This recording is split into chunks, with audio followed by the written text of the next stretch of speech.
Okay. Just wanted to make sure. Yeah. And then,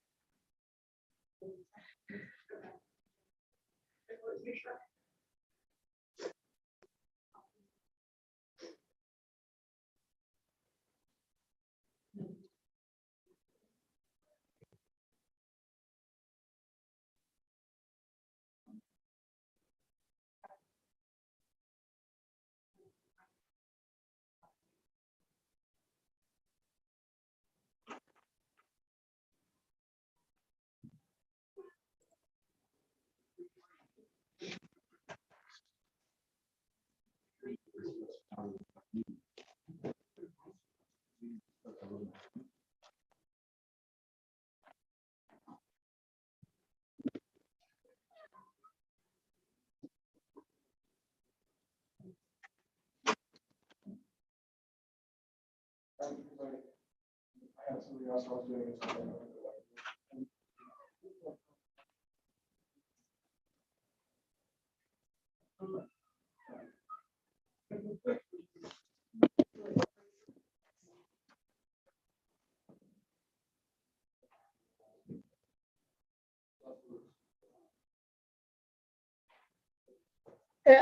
We're going to go into the Jordan room. So you can just, Mark, we're going to go into the Jordan room in a moment. So if you'd like to wait, you can just make the motion to go into closed session and then grab it.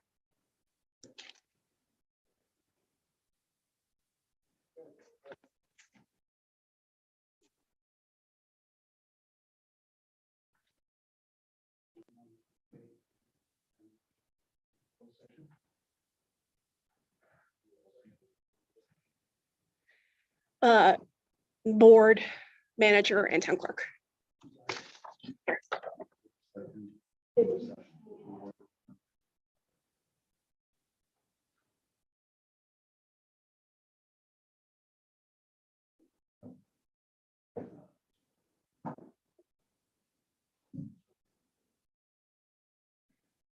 Make a motion to go into closed session.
All right, I'll entertain a motion to exit closed session. So moved.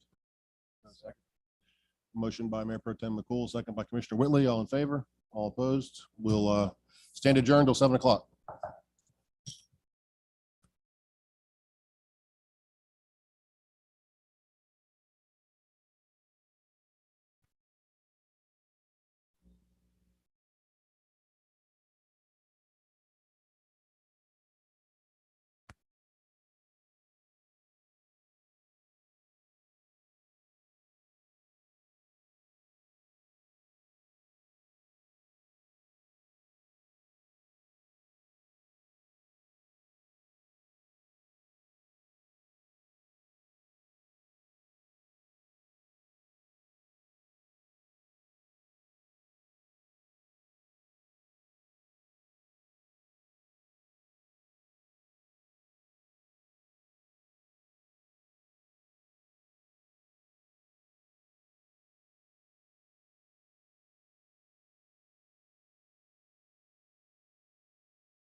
Good evening, everyone. Welcome to our August 8th, 2022 regular meeting of the Matthews Board of Commissioners. I'm Mayor John Higdon. I'd like to start with some introductions.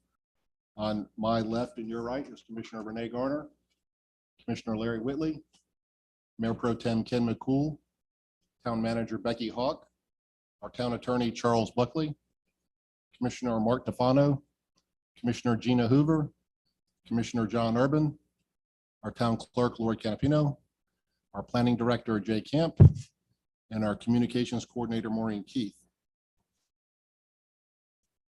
Start with invocation with Mr. Buckley. Thank you, Mayor. All those who care to, please join me in prayer. Gracious Heavenly Father, we pause this moment to give you thanks for the many blessings of life.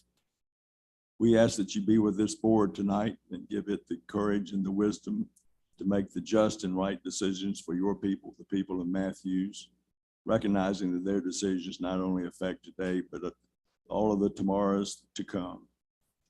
We also ask, Lord, that you put your comforting and protective arms around all of our law enforcement, firefighters, and EMTers as they go about being the first responders and the public safety officers of this town. Keep them from harm's way. And we also ask that you keep from harm's way all members of the armed services as they perform their duties representing this country throughout the world. Keep them from harm's way and bring them home safely to their families. These things we pray in the name of Jesus. Amen. Amen. Please join me for the Pledge of Allegiance.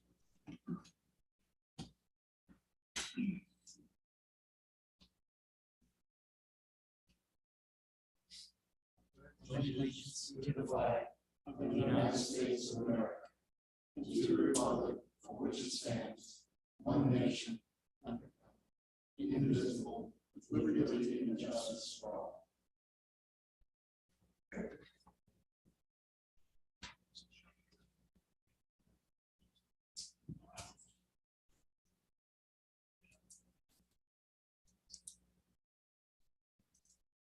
All right. Ask the town manager if there's any additions or deletions to the agenda. No changes, Mr. Mayor. Yeah, I think we're going to take a vote to adopt the agenda. Can I have that motion? Second. A motion by Commissioner Whitley, a second by Mayor Pro Tem McCool. All in favor? Any opposed? That passes unanimously. Thank you. Our agenda is adopted. We'll move on to public comment.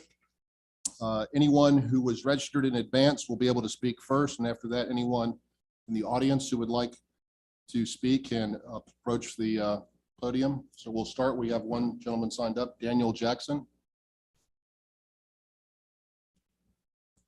Please approach the podium and state your name and address for the record. And Daniel C. Jackson, 2321 Samuel Road. Matthews. go ahead when ready, sir. All righty then. Hi, once again, in regard to the Hayden development, I am Daniel Jackson, and for 35 years I've resided at 2321 Samuel Road. I purchased the 3.5 acre lot to savor the non-polluted air and quietness that several hundred trees provide. Call me old-fashioned, but I allowed my neighbors to enjoy these benefits free of charge. Of course, I paid an attorney to supervise my purchase back in 1987, perhaps naively assuming that the purchase was free and clear. I was recently made aware that some long dead person drew a few lines on a map almost 70 years ago, indicating the existence of a road called Ridgeview, which, if completed, would pass very close to my bedroom and effectively cut my property in half.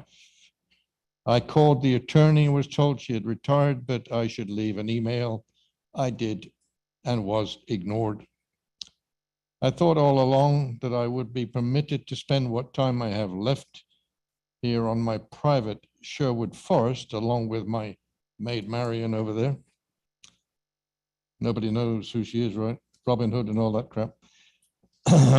But alas, perhaps not. I consulted my computer regarding my life expectancy at age almost 84. The computer said, read quickly. Actually, it's 5.5 years. Benny Hill once said, America, where justice is dispensed with. I hope he was wrong. You folks are the only bulwark against those interested in profit at no matter what cost to other people. That's all. Thank you, sir. Anybody in the room care to make a public comment?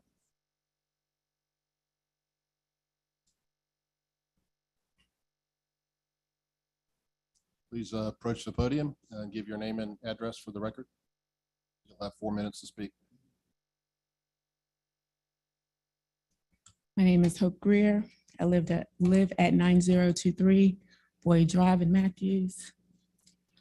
I am here in support of, hopefully the commission will decide against having that many new homes in the community, and to obtain a definitive idea of how the lines will be drawn or redrawn, whether Hayden Way will be opened up or whether Claire Drive will remain the same. And I am hopeful that Independence will not be blocked, or our access to Independence that is presently Claire Drive and Hayden Way going to East Independence will not be blocked. So I am hopeful that I get a definitive answer on how many homes, if those homes will be installed in the community, will be there. So I'll have an idea of how much traffic. And I also would like to know if those streets will be opened up. And hopeful that our council will decide against adding so many homes, or the previously designated 98 homes and then 30 homes, and then he went back to 60 homes. So I need a definitive answer to know how many homes will be in the neighborhood, and to see how that traffic flow will affect the present residents of Boyd and Hayden. Thank you. Thank you. Would anybody else in our audience care to make a public comment? We have anybody in the Zoom audience that would like to make a comment? If you're watching us virtually, you can use the raise your hand feature in Zoom. If you're on desktop or mobile device, click raise hand in the webinar controls. And if you've joined by telephone, you can dial *9 to raise your hand. Maureen, do we have anybody that's indicated they'd like to speak? Okay, thank you. Move on to agenda item number 6. Entertain a motion to recess the regular meeting and open public hearings on applications to amend the Unified Development Ordinance and land use map of the town of Matthews. So moved. Second. Motion by Mayor Pro Tem McCool, second by Commissioner Urban. All in favor? Opposed? Okay. I'd like to start by asking Mr. Camp to introduce the planning board members in attendance. All right, good evening. Here in person in attendance here on the front row, we have our planning board members, Howie Lavner, Jonathan Clayton, Jim Johnson, and Mike Foster, our chair. Joining us remotely, we also have Natasha Edwards, Tom Dorsey, and Sarah Walker, and Doug Rose. Thank you, Jay. On to item 6A, zoning application 2022-759, Midfield Station, to change the zoning from R15 to ENT on property located between Brigman Road and the Crestdale community, and further designated as tax parcels 2158081-13 and -33. Mr. Hallman.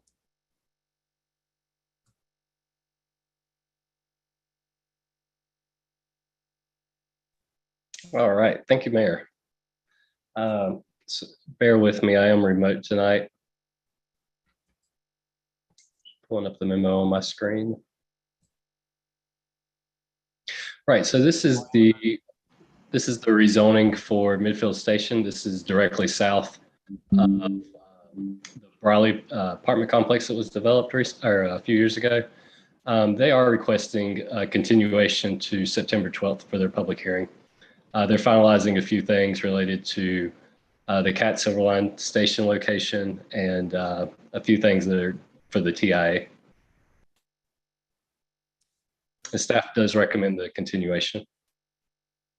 Anyone care to make a motion to continue this public hearing to September 12th? I'd like to go ahead and make that motion. We continue zoning application 2022-759 Midfield Station to September 12th, 2022. Second. Motion by Commissioner Urban, second by Mayor Pro Tem McCool. Any discussion? All in favor? All opposed? That passes unanimously. We'll go on to item 6B, zoning application 2022-762, The Ridge, to change the zoning from R12 to I1 CD on that certain property designated as 3320 Campus Ridge Road and further designated as tax parcel 215-22102. Mr. Will. Thank you, Mr. Mayor. Members of the board, good evening. I am not remote tonight, which is very exciting. We have not received the transportation impact analysis for this project. The deadline was August 1st in order to have the hearing for September 12th. So we're going to need to continue this public hearing to October 10th, 2022, so that they have time to get their TIA in the required 30 business days in advance of the public hearing. Thank you, Rob. Have any motions? Continue this public hearing to October 10th. I'll make a motion to continue this public hearing to October 10th, 2022. Do I need to say zoning application 2022-762 Crow Holdings, change in zoning from R112 to I1 CD for parcel 21522-02. Second. Motion by Mayor Pro Tem McCool, second by Commissioner Garner. Any discussion? All in favor? Opposed? That passes unanimously. Entertain a motion to close public hearings and reconvene the regular meeting. I'll make a motion that we close. Second. Motion by Commissioner Whitley, a second by Commissioner Urban. Any discussion? All in favor? Any opposed? Boy, we're going fast tonight. Go on to item 8A, receive the planning board report from Chair Foster.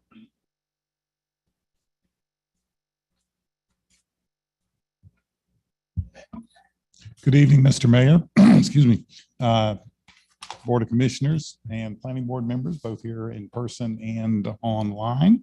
I have our Planning Board report from our meeting of July 26, 2022. We have two items for town board action tonight. First item is zoning application 2022-757 Townsend Hayden to change the zoning from R9 to R15 and RVS on that certain property designated as 2001 through 2036 Hayden Way and further designated as tax parcels 1932404, 193204424, 1930403. I missed a 2 in there. And 1932425 and 193204119, 193204222, 1932041. Members of the planning board reviewed the current site plan that included 24 additional, detached single-family homes with porches and 14 attached townhomes. Members agreed that the redesign was much more in line with the RVS district than the initial plan. The request was found to be consistent with the Matthews land use plan because it will provide more single-family houses at a higher density and encourage design and construction of infill development.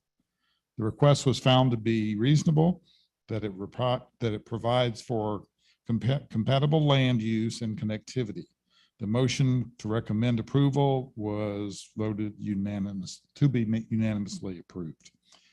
Second item, zoning application 2022-764 Matthews Animal Clinic to change the existing condition to expand the existing building on that certain property designated as 10600 Monroe Road and further designated as tax parcel 21301236, 35. Updated site plans and elevations were presented and reviewed by members of the planning board. The request was found to be consistent with the Matthews land use plan because it brings the property into closer alignment with the Monroe Road small area plan by increasing the height of the building. The request was found to be reasonable in that it provides for the continued use of an existing business. The planning board unanimously recommended approval to the Board of Commissioners, provided an updated elevation is provided that will indicate the second story. Two other items for town board information. Item number one, discussion of the Town of Matthews 2022 bond referendum. Planning Director Jay Camp provided an update and details on the bond referendum, including timeline.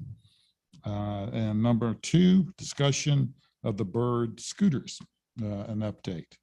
Senior Planner Nadine Bennett gave a brief update on the ridership numbers with the bird scooter program. The program started on July 1st, 2022, with a fairly high use of the scooters in the first week or two, but that use has dropped since then, week by week. No further update in the last couple of weeks. Are there any questions?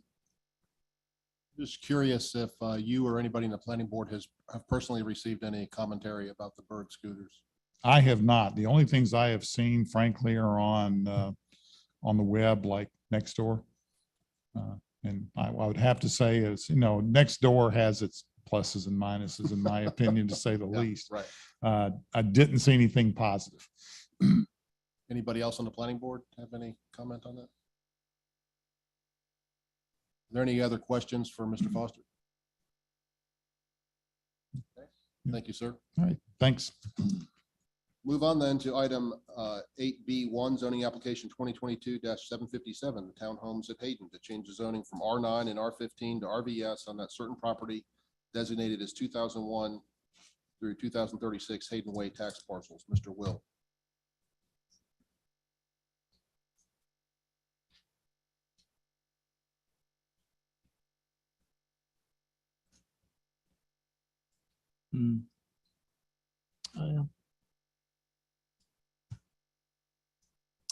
All right, good evening, Mr. Mayor, members of the board. We're having some technical difficulties, but I had some visual aids for tonight that we've seen before, but I wanted to remind the board. So a new site plan was presented, as Mr. Foster mentioned, at the planning board on July 26th, and they recommended approval of this revised site plan. The revised site plan contains 14 single-family lots and 10 attached dwelling units. No, I'm sorry. I'm going to actually have to refer back to my memo. I apologize, but I don't have those numbers memorized. There we go. So this is a zoning change for just about 8 acres from R15 to RVS for the purpose of constructing 38 housing units, 14 townhomes, and 24 single-family lots. So I know we've gone through a number of iterations of this plan, but this is what is up for consideration this evening. Some of the comments at the last public hearing were whether or not this should be straight just to R9, or whether or not it's consistent with the intent of the RVS zoning district. And concern was raised over the current condition of Hayden Way and the ability to handle additional traffic. Based on the above comments, the applicant has revised the site plan. And if we could go to number 3J. Thank you. Okay. Yeah, that would be probably a good idea, because what I wanted to do was compare the original project with what is being proposed now. So what we have is, again, this is just Hayden Way down at the bottom. Originally, they were planning for about 15 acres, and now that has whittled itself down to 8 acres. Let me refer to some of my notes. Staff would like to review and make comment through the development review process, review committee process. We have not seen any revised transportation or other conditional notes. Most of them will stay the same, but would like to clean that up. And in particular, the transportation improvements need to be further defined because in the original proposal, there was quite a few improvements proposed. This new proposal has less transportation improvements involved because of the less of the land area. I'd be happy to answer any questions. The applicant is also here, and we can refer to Polaris for the surrounding area, just to get a wider context of what was proposed and what is being proposed. So there we go. There it is. Okay, is that the laser? For the benefit of those that might have heard Mr. Jackson speak, can you show where the proposed road would bisect that property? Yes, I can. Let's see here. Here we go. There we go. All right. So Mr. Jackson's property is here. Access is off of Sam Newell. Ridgeview Road is undeveloped. And this is the concern. But that is no longer a part of this rezoning request. As Jay has highlighted, the upper 8 acres is what we're considering this evening, as well as the improvement of Hayden Way from Independence to here.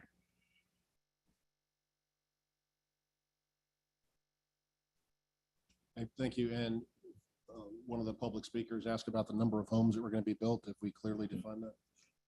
Yes, we did. That is 24 single-family lots and 14 attached dwelling units for a total of 38 dwelling units total. Thank you. Are there any other questions from the board? Commissioner Urban? So just for everyone's edification, I know I've been asked this before.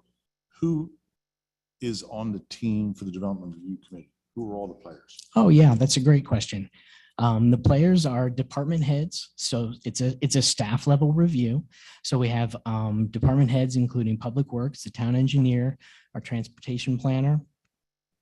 We actually also have an ex officio member from CATS to advise as to where, if new bus stop might be warranted. I mentioned Public Works. We have Parks and Recreation, and of course, planning staff. Okay. Thank you, Rob. I guess And I'm sorry, and police and fire. So every department we have in the town of Matthews. Yes, sir. Basically. All right.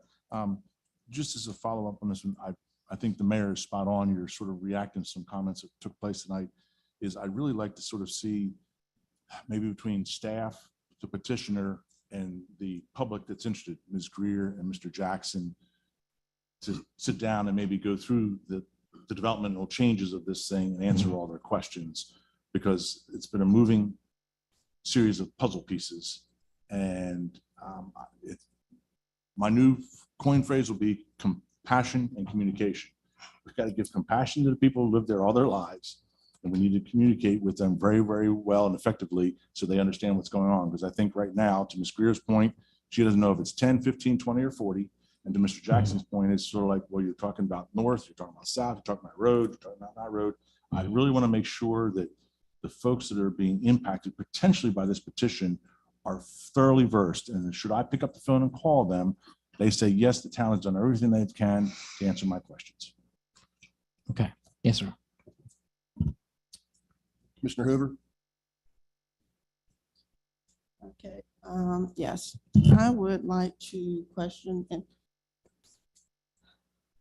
I'm kind of questioning why, and now I'm going to back to the 8 acres, what I'm going back to, because that's what we're talking about tonight. I would like to recommend we just strike this whole deal, because I have been in contact with NCDOT, and according to the new layout for U2507 and a 2509, that property, there's going to be a road to cut through that property. And I'm asking myself, why would we approve RVS and allow development when people are going to get knocked out of their homes? And I know that a funding document has been filed for on May 25th of 2022. This construction project will be part of the U2509AB project. As for Ms. Greer, Hayden Way will not be closed off as according to right now, the plan. It will be open to independents, and so you'll have that road open.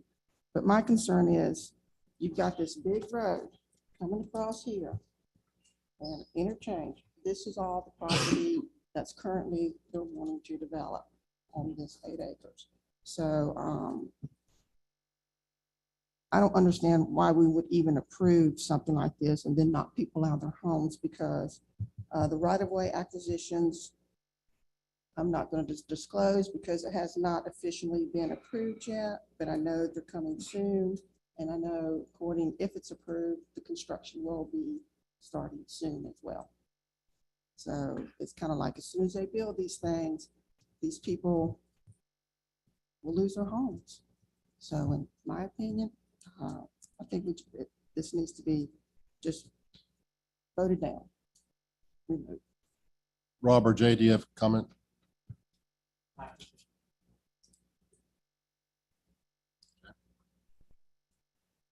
We have a request to continue this anyway till September 12th. Would someone like to make that motion?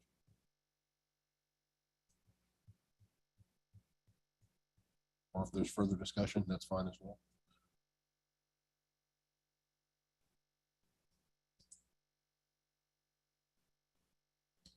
I'll make a motion to continue this until what meeting will that be? September 12th. To the September 12th, 2022 board meeting, zoning petition 2022-757, Hayden Way, Kinger Homes LLC, change from zoning from R15 to RVS. And could I add a friendly amendment that we get an update on the 2509 impact on this project? We have a second? Second.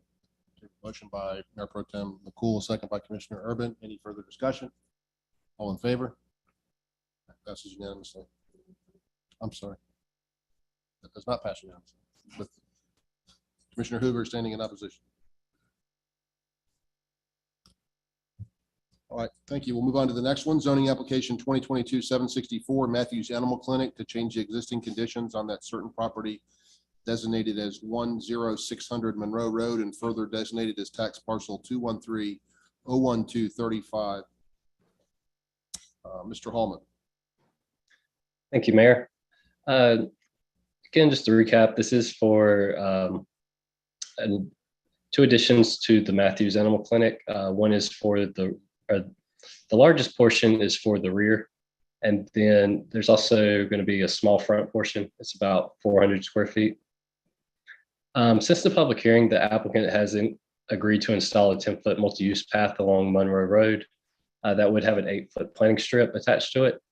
It would require relocation of the sign and installing new street trees. We don't have a new streetscape or street tree layout shown on the plan. However, during plan review, when they're going through permitting and everything, we would look at it then just to ensure that it meets our landscaping ordinance and it does meet the approved plantings list from our landscaping ordinance. Additionally, there is a new note as well.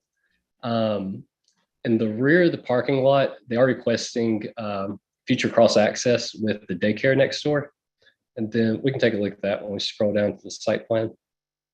But this would convert 2 to 3 spaces over to a drive aisle. So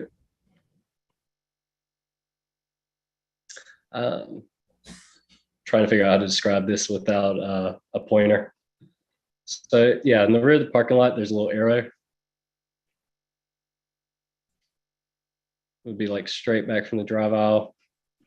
Yeah, right there. So that's where the cross access would potentially be located. Even with the removal of up to the 3 spaces, they would still meet their minimum parking requirements. The adjacent property is not zoned conditionally, so that's something that would just be taken care of at a staff level with a new parking out. Can you orient us where's Monroe Road on this? I'm getting kind of lost. Okay, there's Monroe Road. So you're talking at the rear. Okay, Correct. If you come in through the shared drive, okay. I kind of went straight back. That's where it would be located. Additionally, they've also went back in and added the location of the tree save area.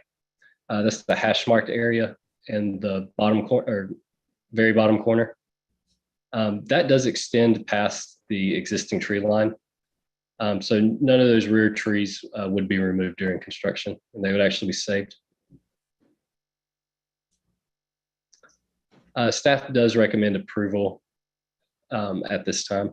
And then Jay, if you'll scroll down to the next slide, we did get updated building elevations. So planning board had requested additional elevations from what was submitted to them, just to kind of highlight the height of the building in the back, since the rear addition will be 2 stories. It does sit about 3 feet above the existing roof line in the front. As you go to the rear of that property, it does slope down, and so that slope will conceal the majority of the building. Additionally, on the front, you can kind of see the windows that, yeah, thank you, Jay. You can kind of see the windows that they added to the front. Originally, that was just a brick wall. That new addition will be for, I'm trying to think, it's like the little exam room, or it would be for the exam rooms for the veterinarians. Then that concludes the changes. Can you show us on the previous slide where the multi-use path will go? Yeah, so it'll go directly along Monroe Road. And does it adjoin anything? It's just going to be along the front of that property, correct? Right, so there's a 5-foot sidewalk that's existing right now along Monroe Road, and so it would actually tie back into that sidewalk. Okay. So it would just it would move back to meet the 8-foot planting strip, and then they would install the 10 feet, and so they would have like little cut-ins that kind of go back up to the existing. Okay. Any questions for Mr. Holman? I understand the applicant, Mr. Newman, is here. Do you have anything you want to add?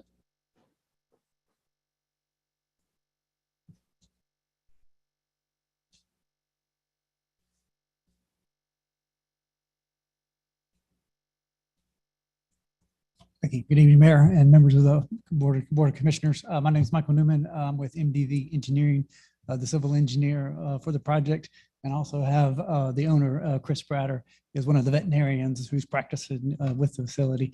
And no, sir, I didn't have anything specifically to add. Darren, he covered all the bases, but just wanted to come up here if you had any questions, go ahead and introduce myself and make ourselves available. Okay. Commissioner Urban. I would just like to see, there's an interesting little note in the bottom of your conceptual street elevation. It's your get out of jail free card. It says, attention, the information shown may be subject to change and should be considered as preliminary in nature. That's really too loosey-goosey for me. I'm only one of 7, but I guess the point is that the elevation you're presenting in concept is the one you're going with. If there are substantive changes to it, the board reserves to come back to us. I guess what happens is we go to the planning department, they'd look at it and say, yeah, you're pretty much in keeping, you're good. But my fear is that that's subject to change, and next you know, we got something completely different. Understood. Yes, sir. Fair enough. Any other questions, comments, or motions? I'd like to make a motion. I'd like to make a motion of approval. It's on the application 2022-764 has been found to be consistent with Matthew land use planning, and it's reasonable as follows. It's consistent application consistent with the land use plan because it brings the property into closer alignment with the Monroe Road small area plan and increase the height of the building. The reasonable application is reasonable because it provides the continued use of existing business. All right, we have a motion for Commissioner Whitley. Do we have a second? Second. Second by Commissioner Hoover. Any further discussion? All in favor? Any opposed? That passes unanimously. Thank you. Thank you. Please make it look like you're drawing. Yes, sir. Sort of. Understood. I appreciate that. On to item B3, consider site plan revisions for Crown Point Commons. Commissioner Urban was recused previously, but is no longer working on this project, so he's allowed to participate in this item going forward. You've actually stipulated what I was going to say. So, very good. So, Mr. Will, you're up again, sir. Yes, sir. Thank you. All right. What we have is Crown Point Commons, which is a mixed-use project, and it has an approved site plan. The zoning is MUD, mixed-use district, and that was done a number of years ago. They have an approved site plan that's about a year old, but I'm just going to go through some of the high-level changes. The previous site plan approved consisted of the following: 80,000 square feet of non-residential uses, minimum of 38 square feet on parcel B, which is to the south. I'm sorry, Rob, can I interrupt you for a second? Yes, you may. I think that somebody on Zoom maybe doesn't have their mute, or maybe it's weird. Okay. Okay, it sounds like something's coming from this corner, so it's hard to.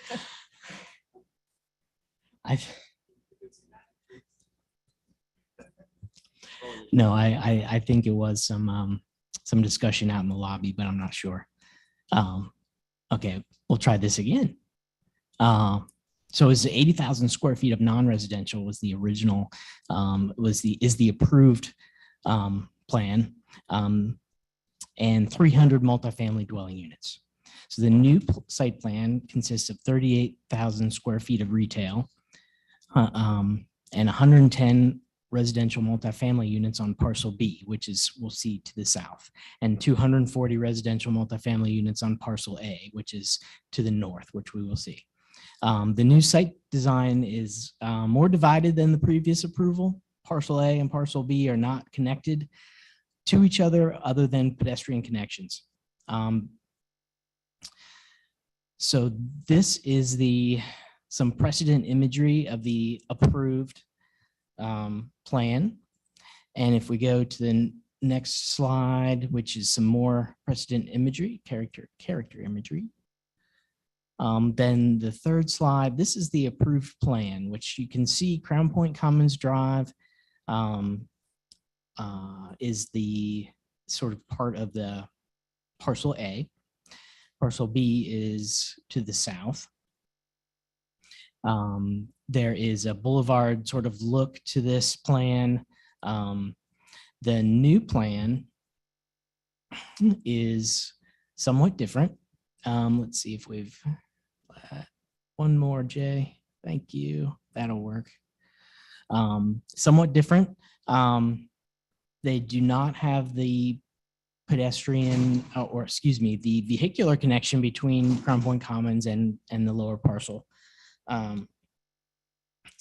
They have also incorporated the town-owned parcel, which is not town-owned anymore, but used to be town-owned there in the far corner for stormwater and parking.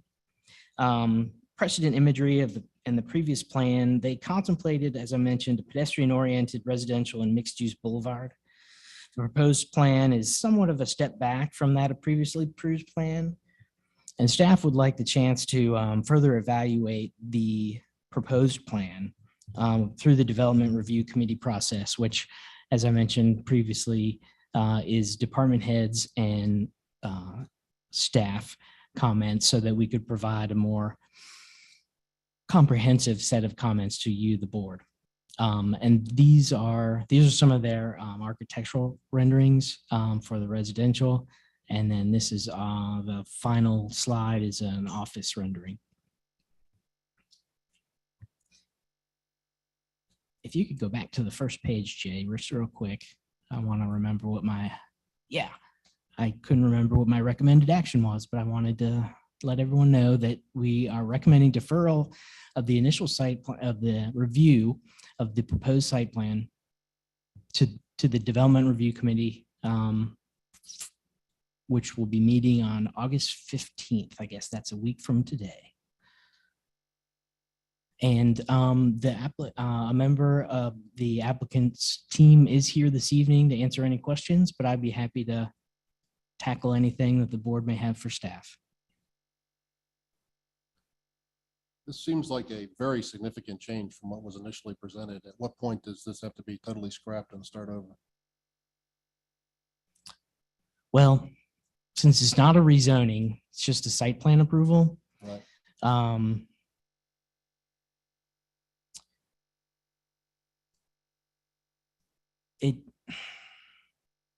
It's kind of it's kind of difficult. They can ask for amendments to their approved site plan, and I think that's what is being proposed. It's up to the board to, I believe, determine what is Comment. What This is- this what is- heavily amended. what is amended, Heavily amended. what is meant by amended. Right.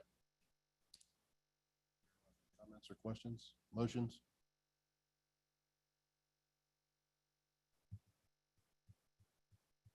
I just have a general education question for me.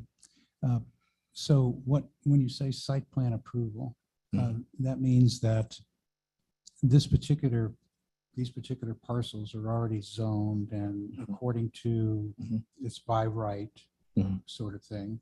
So what role, and I'm asking out of ignorance, what role then in a by right situation does the board have in site plan overview? I don't quite understand if it's by right, how the board gets involved. That's a great question. This is zoned MUD, as I mentioned before, which is a conditional zoning district. So any changes to the site plan, any changes that were previously to the previously approved plan, since it's conditional, come back to the board. If it were something like B1, yeah, then it would not be, it would be a by right situation.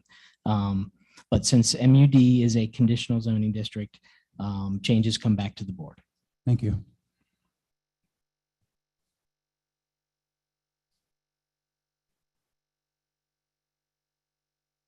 I would concur. This is brand new. This is totally different. And I don't know what the process is in a situation like that. Mr. Garner? I'll make a motion that we defer review of the initial site plan and proposed architectural elevations until the Development Review Committee has had a chance to comment. Second.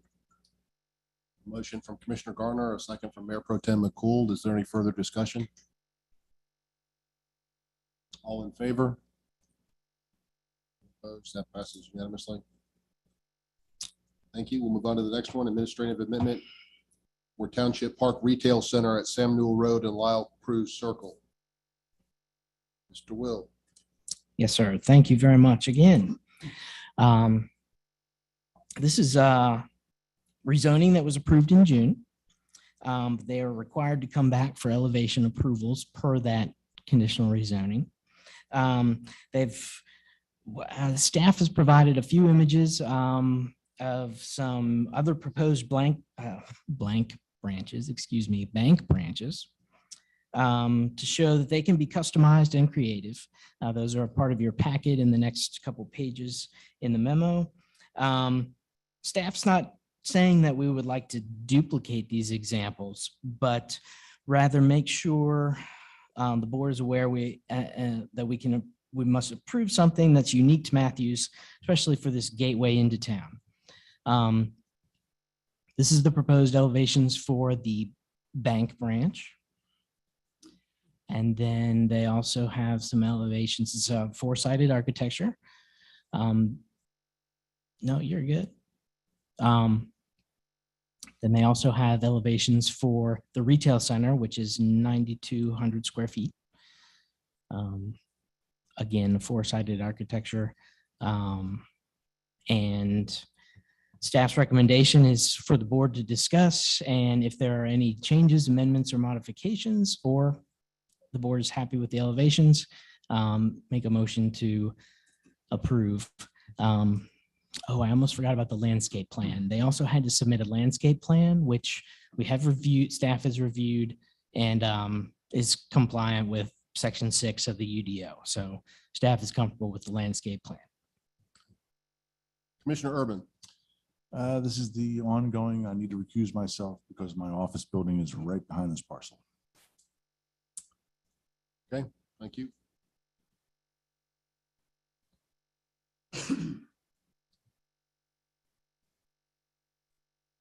Commissioner Garner, do you have something? I'm a little bit disappointed that Commissioner Urban recused himself because I was looking forward to his commentary on the elevations of these buildings.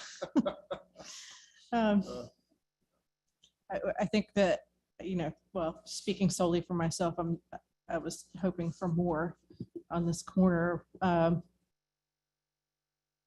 I think that it's a big statement that to acknowledge that the Walgreens across the street will still overshadow the architecture of these buildings.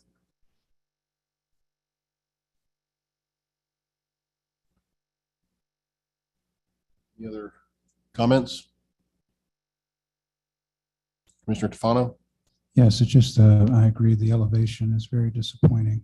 And this is a gateway to our community, and to have something more sophisticated and in keeping with the town would be appreciated.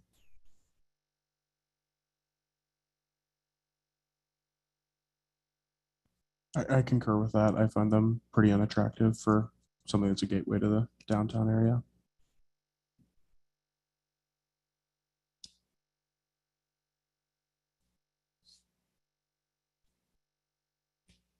Okay. Perhaps a recommendation would be for the applicant to go back and take another look and come back as a vote on a deferral. Is that? Sure. The applicant is Come on up, here. Mr. Yes, Burke. sure. Go ahead, Commissioner Whitley. Thank you. The first picture we're looking at, Chase, seems to be quite a bit different than the plan we've got now. I sort of like that. Yes, thank you. The first picture that I'm looking at is, it says recently new construction at Daniel Island, South Carolina. Now, I like that one there. That's a good looking picture, and a little bit more detail than what I think the one that we're looking at, the site plan. That's just my opinion. 1 of 7. Thank you.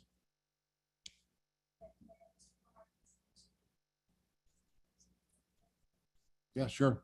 Mr. Carmichael. Mr. Mayor, hello, how are you? Members of the board. In terms of, is it okay to ask a question? Sure.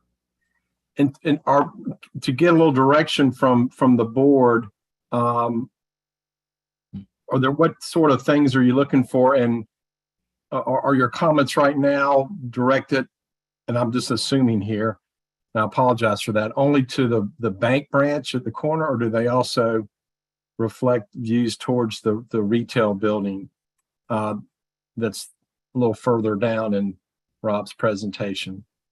Commissioner Garner? I would say for both of them. I mean, the bank branch itself, if you look at it, I would guess it's a Starbucks drive-through without the green siren on the side. I would expect a little bit more departure from the sort of standard design that everybody is using right now for that corner. Even the First Citizens across the street has sort of the character of being a home that defines sort of what Matthews is, and the Walgreens has some character that's a departure from just a standard tan cube. So in my mind, both the retail and the bank branch kind of exhibit those tan cube styles that are so prevalent in architecture across the US today. I haven't rendered an opinion yet. I will. I don't have a great problem with the non-bank portion, but the bank does seem pretty meh, just pretty plain Jane. Not real exciting. I don't have a whole lot of problems with the other building. It looks okay to me. Rob, can you flip to the next building, to the retail building? Yes. Yeah. Like what's, just so we're not wasting y'all's time and to be respectful of your time, like and if you don't know, that's a fair answer, but these are masonry buildings are there some things you'd like to see, or If you don't know now, that's fine. I'm not trying to put you on the spot, just trying to understand where to go. For those that don't like this building, do you have some advice for the applicant? Mayor Pro Tem McCool? Kind of like Renee said with the First Citizens, it's kind of got almost a old homey feel. So maybe something closer to that or something more, I hate to use the word historical in the feel to it. You're going into our historic downtown district. So maybe I just don't like how it's really sharp lines and looks very modern. I think we should go more historical looking. Commissioner Hoover? To me, it doesn't look, I don't like the two tones. I don't like that. Maybe that's the new thing now, but I don't like that. But it looks to me like an old building. It doesn't look like it's something new, but it looks like it would be an old building. I know when you develop it, but it's hard to tell in the drawing. So, but I don't like the two-tone colors. I don't like that. I don't like the style of the building. That's the way I can put it for you. Commissioner Tofano? Yeah, it just seems very inexpensive and unthoughtful. But if you'd be so kind as to go to the bank image of the white, look like a home. I thought that was very attractive, actually. One of the slides there. Yes. Birkdale I mean, Village. to me, right on the corner, something like that screams, I'm Matthews. You know, it almost looks like the Reed House. I love it. This is the kind of imagination and creativity that I think we need on that corner. Just notice that's from Birkdale Village, which is also a very well development end to end.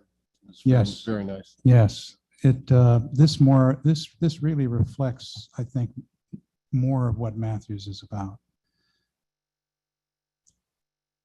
So I don't know if it was a mistake for you to include that in your slide presentation or not, but it turned out to be quite positive. So I hope that nails it down for you, Mr. Carmichael. We have one commissioner that thinks the building looks old and dated, and the other one says it's too modern. So maybe you can fix it. I'm glad I'm not the architect. Mr. Mayor, just for the record, I like the first building, that design. And if you want to make all the other buildings connected, look that same, I think that'll bring it. That's my opinion. I like that one. Yeah, I'm not overly prescriptive. I think just something a little more special for that corner since it's a gateway, just so it doesn't look like every other Chase Bank in the United States. You know, something a little different for Matthews would be nice. A little more thoughtful.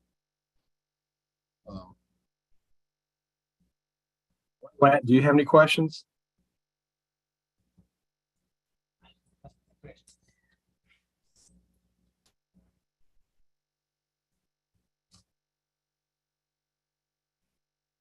Is Mr. Purser there?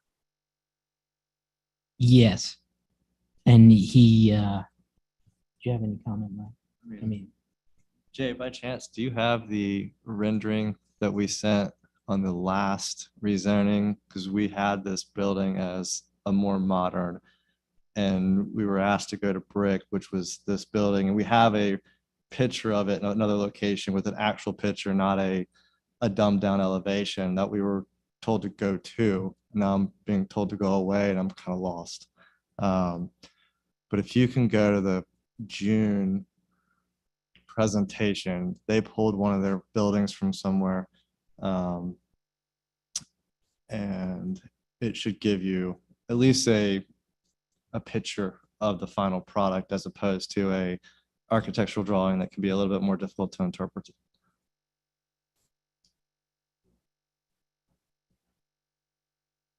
Okay.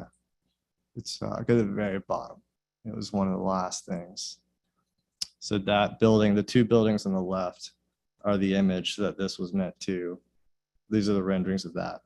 So this might give you a better image of what the building is as opposed to that architectural picture. I can't interpret those very well. So that image is actually it.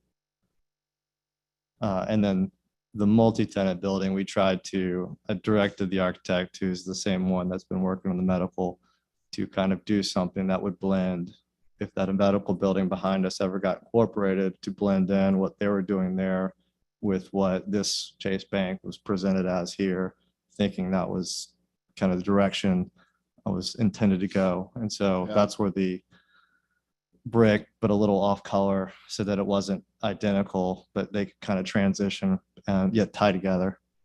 That architecture to me looks, the previous one looks kind of like a repurposed mill, factory or something, doesn't it? So more of a tumbled brick. Yeah, that right there. And I think Commissioner there are, in the retail area, I think there are a lot of elements that are shown here that are missing from this new design, where the new design uses, I guess, setbacks to create the facade. It relies solely on that, where these each have large windows. They have more in scale awnings. There's brick that separates sort of the tone that looks like, I think, what references the old factory, right? It looks like it's been reused and upfitted to have a certain feel to it, where what we're seeing today looks more like just flat brick facades with undersized awnings. Increase the glass. What's that? Increase the ratio of glass. I think if you increase the ratio of glass, you make it, these each have sort of a pedestrian scale with those vertical elements. If you add more of that in so that you're, you feel welcome to walk in front of it rather than like, to me, if I were to walk in front of it, I would feel like I'm doing like this little weird rectangular in and out, just to make it something that is cozy and welcoming. But I think what is missing are those sort of small details and then the large windows. Now on the bank, I mean, I understand how sort of that bottom one translates into what we're seeing, but I don't see I don't see that warmth or the correlation between what we're seeing as a rendering today and what we're seeing as this sort of factory inspired buildings. To be fair to the applicant, is there any other bits of advice you would like to impart? Because we don't want them just to chase their tail trying to guess what we want. So let's be very, chase, no pun intended. So are there any other direct bits of advice or things that you would like to see? I'm probably the least prescriptive person up here. So I think Commissioner Garner did a good job of giving some good ideas. Anybody else care to add to it? All right. I think it'd be a good idea maybe to consider a deferral on this one. Yes. Yes, sir.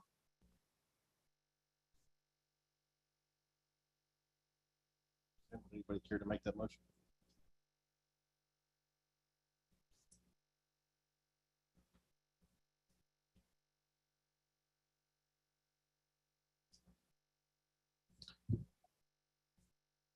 Are we continuing this or deferring this?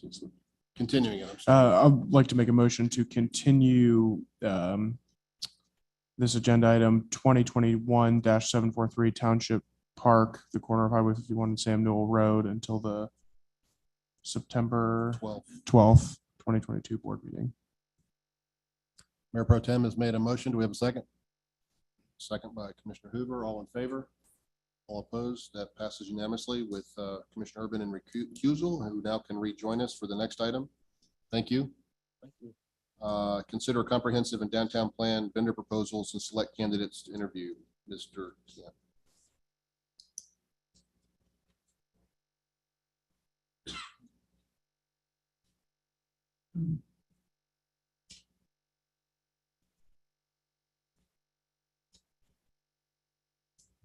All right, well, good evening once again. Very excited to be addressing you this evening to talk about a potential comprehensive plan, land use plan, and downtown plan for the town of Matthews. For those of you that I've been working with for the past few years, you'll know that since I've been planning director, this is a drum that I've been beating for quite some time. Our town's land use plan is now a decade old, and according to the School of Government, for fast-growing communities like Matthews, a good time frame is every 5 years to update your plans, to have a better feel for what direction you're going, what are the needs of the community long-term as we look out a decade from now. Back on March 24th, you directed staff to issue an RFP. I do have that attached to the memo if you haven't had a chance to look at it yet, but that described some of the items that we requested as part of this proposal. It was brought up, I don't know if it was Becky's idea or whose idea it was earlier this year, but we said, hey, let's put this proposal out. There could be some cost savings to include the downtown plan as a component of it rather than issuing separate RFPs and having different consultants come in. We were pleased that we received 8 proposals. They ranged in price, as you'll see from the memo here, excuse me, from a low of 148,000 to a high of 357,000. Most of the proposals were plus or minus the 250,000 that the town had estimated earlier this year for the cost of both of these documents. We created an internal review committee of 7 staff members that independently ranked these projects. We met last week and shared our rankings and kind of pros and cons of each proposal. And there was a final scoring sheet for each one. And independently, the 7 of us did arrive at 2 firms that we felt were exceedingly qualified to do this work for the town. The first, and I'll say in no particular order, but here under proposed solution, the first firm listed is Stewart and Land Design, which is interesting because they are competitors, but they've decided to team up on this project. They would also bring in a sub-consultant to do a market study for the town. And I don't know about you all, but we always hear from the other side of the table, from the development community, this is what the market says, this is what you need. We think as staff that we need a better understanding of what our place is in the marketplace. How much office demand is there? What does retail look like? We know our retail is aging.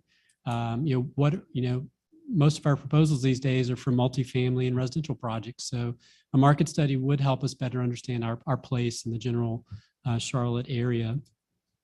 The second firm I have listed here is Colgan S. Stone. You'll recognize that they recently did the 335 East Matthews project. They're leading a much larger group of sub-consultants, many of which we know. One is City Explained, who did our transportation model for us a couple of years ago. One of the other consultants did the site plan layout for the Eastern Gateway plan. So it is a group of well-known individuals that are in the Charlotte region. And I will add, we had some firms that submitted proposals. They had background in comprehensive planning. Some were as far away as Chicago or Florida.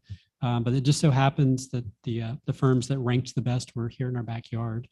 A couple of I don't think I've got it here in the memo, but a couple of the metrics we used for this ranking were not only cost, but it was past experience. It was the quality of the plans. Were they creative? How did they address each individual's community's unique needs? So it was, quite frankly, hundreds and hundreds of pages of review went into this. So at this time, we recommend something that's a little bit unusual for your board. We would like to set up interviews for you all to interview the top 2 consultants so that you can hear from them directly, learn more about their approach and how they would propose to do these documents for the town. So finally, under financial impact, we identified ARPA funding earlier this year with a cost of up to $250,000. I believe Stewart Land Design was $240,000 and Colgan S was $220,000. So both firms did come in under $250,000. We would need to relook at this and make sure that the proposal contains everything we want to see. Sometimes there are additional add-ins. We want to make sure we're getting everything we want. But at this time, we would ask that you direct staff to go ahead and move forward with setting up an interview schedule for you all to sit down with these firms one-on-one and learn more about them. And I'm happy to answer any questions you have at this time.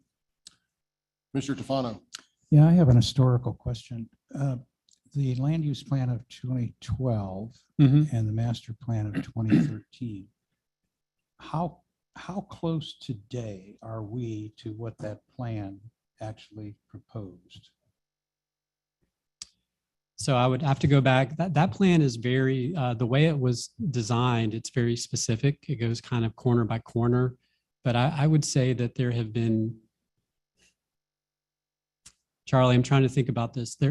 I'm trying to think of an example where we recommended something that was against the recommendations in the land use plan, and I cannot. I would have to go back, but generally speaking, it's a big deal for staff. If we recommend a change to the land use plan, then you're formally changing the plan, is what statute says now. So, Well, I asked that question Yeah. specifically for a reason. In other words, Right. if we're spending hundreds of thousands of dollars for a master plan, mhm.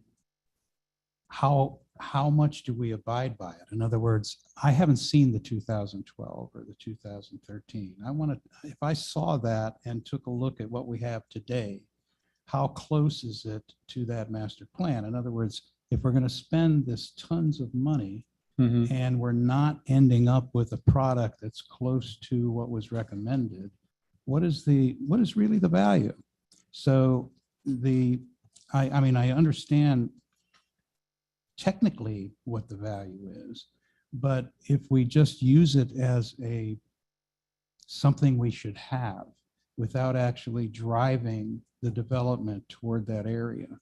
So here's the point. What I'm trying to get at is I'd like to see a comparison between that plan and what we have today. So I, in my mind, can say to myself, is it really worthwhile spending $250,000 for something we're not even going to follow? Do you see? So the plan is and it's lengthy, and it contains a lot of broad recommendations throughout the town. So if you're looking for lot by lot, we could probably go back and say, well, RVS was the suggested zoning district for a piece of land that was undeveloped in 2012 when that plan was adopted, and it was rezoned to RVS. If that's the sort of analysis you're looking for, it would be kind of tedious to go back. Well, over not the last necessarily, but I decade. mean, were there renderings? Were there were suggested possibilities for development in certain areas? I mean, what do we get for these plans? So I'll give you a few good examples. One, the alignment of light rail did not exist 10 years ago. So we're a little bit flying blind now. We don't have TOD plans. We don't know what we want to be in the future. When the Silver Line comes through, it was even further in the future, obviously a decade ago. So some of the recommendations that should be in a comprehensive plan for a community that's about to have a multi-billion-dollar light rail come through, we really can't. We have that's our guiding document as planners. That's what we reference when we're giving recommendations to you. Another kind of anecdotal example is our conversation just now about Chase Bank. And one of our planning board members sent me an email a few weeks ago and said, I was listening to the conversation about architecture, and what is a front porch community? What is it that the Board of Commissioners wants our community to look like? It was a fair question because we have these conversations over and over again. A comp plan can address those things, and it doesn't today.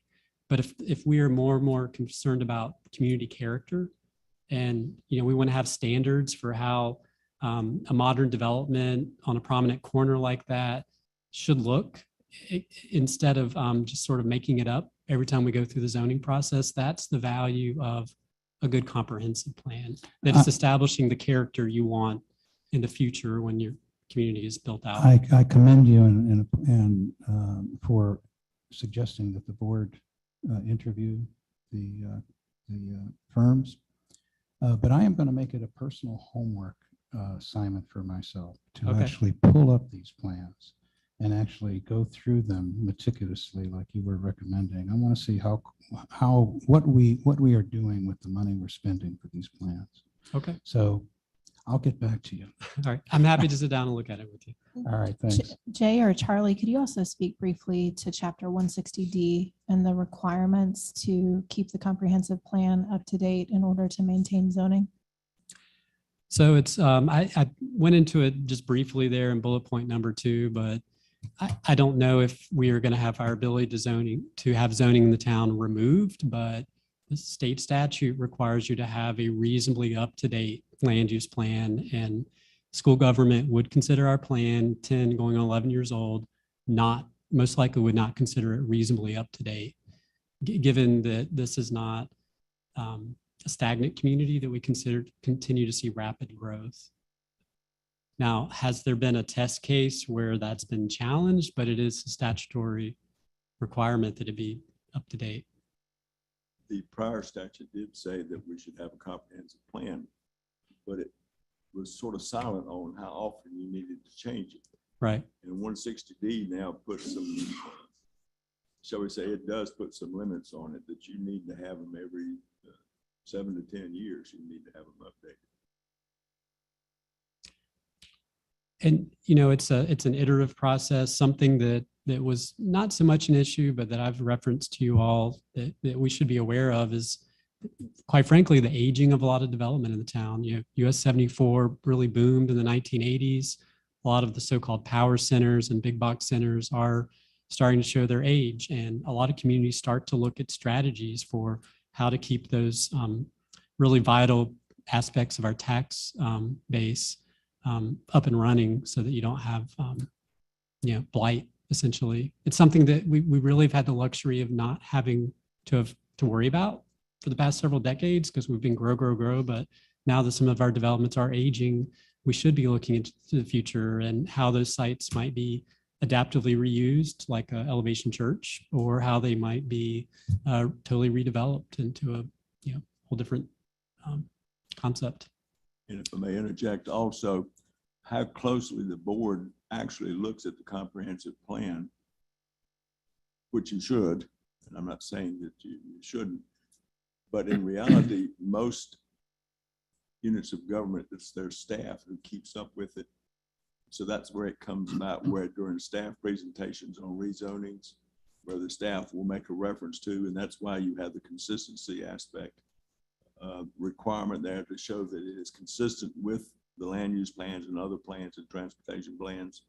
And so the real meat of these things are in the laps of the staff members who are recommending either to approve or not approve of proposed zoning, or to foster the and nurture a zoning application until it does get to be within the comprehensive plan. So, but I'm saying most units of government, to maintain a vigilance with those consistency plans are on staff level. Yeah, I think those that know me well know that I'm not a big fan of spending taxpayer money on studies, but I think this is an important one for the very reason that Mr. Buckley just said. And I recall having conversations 20 years ago about what does Matthews want to be when we grow up.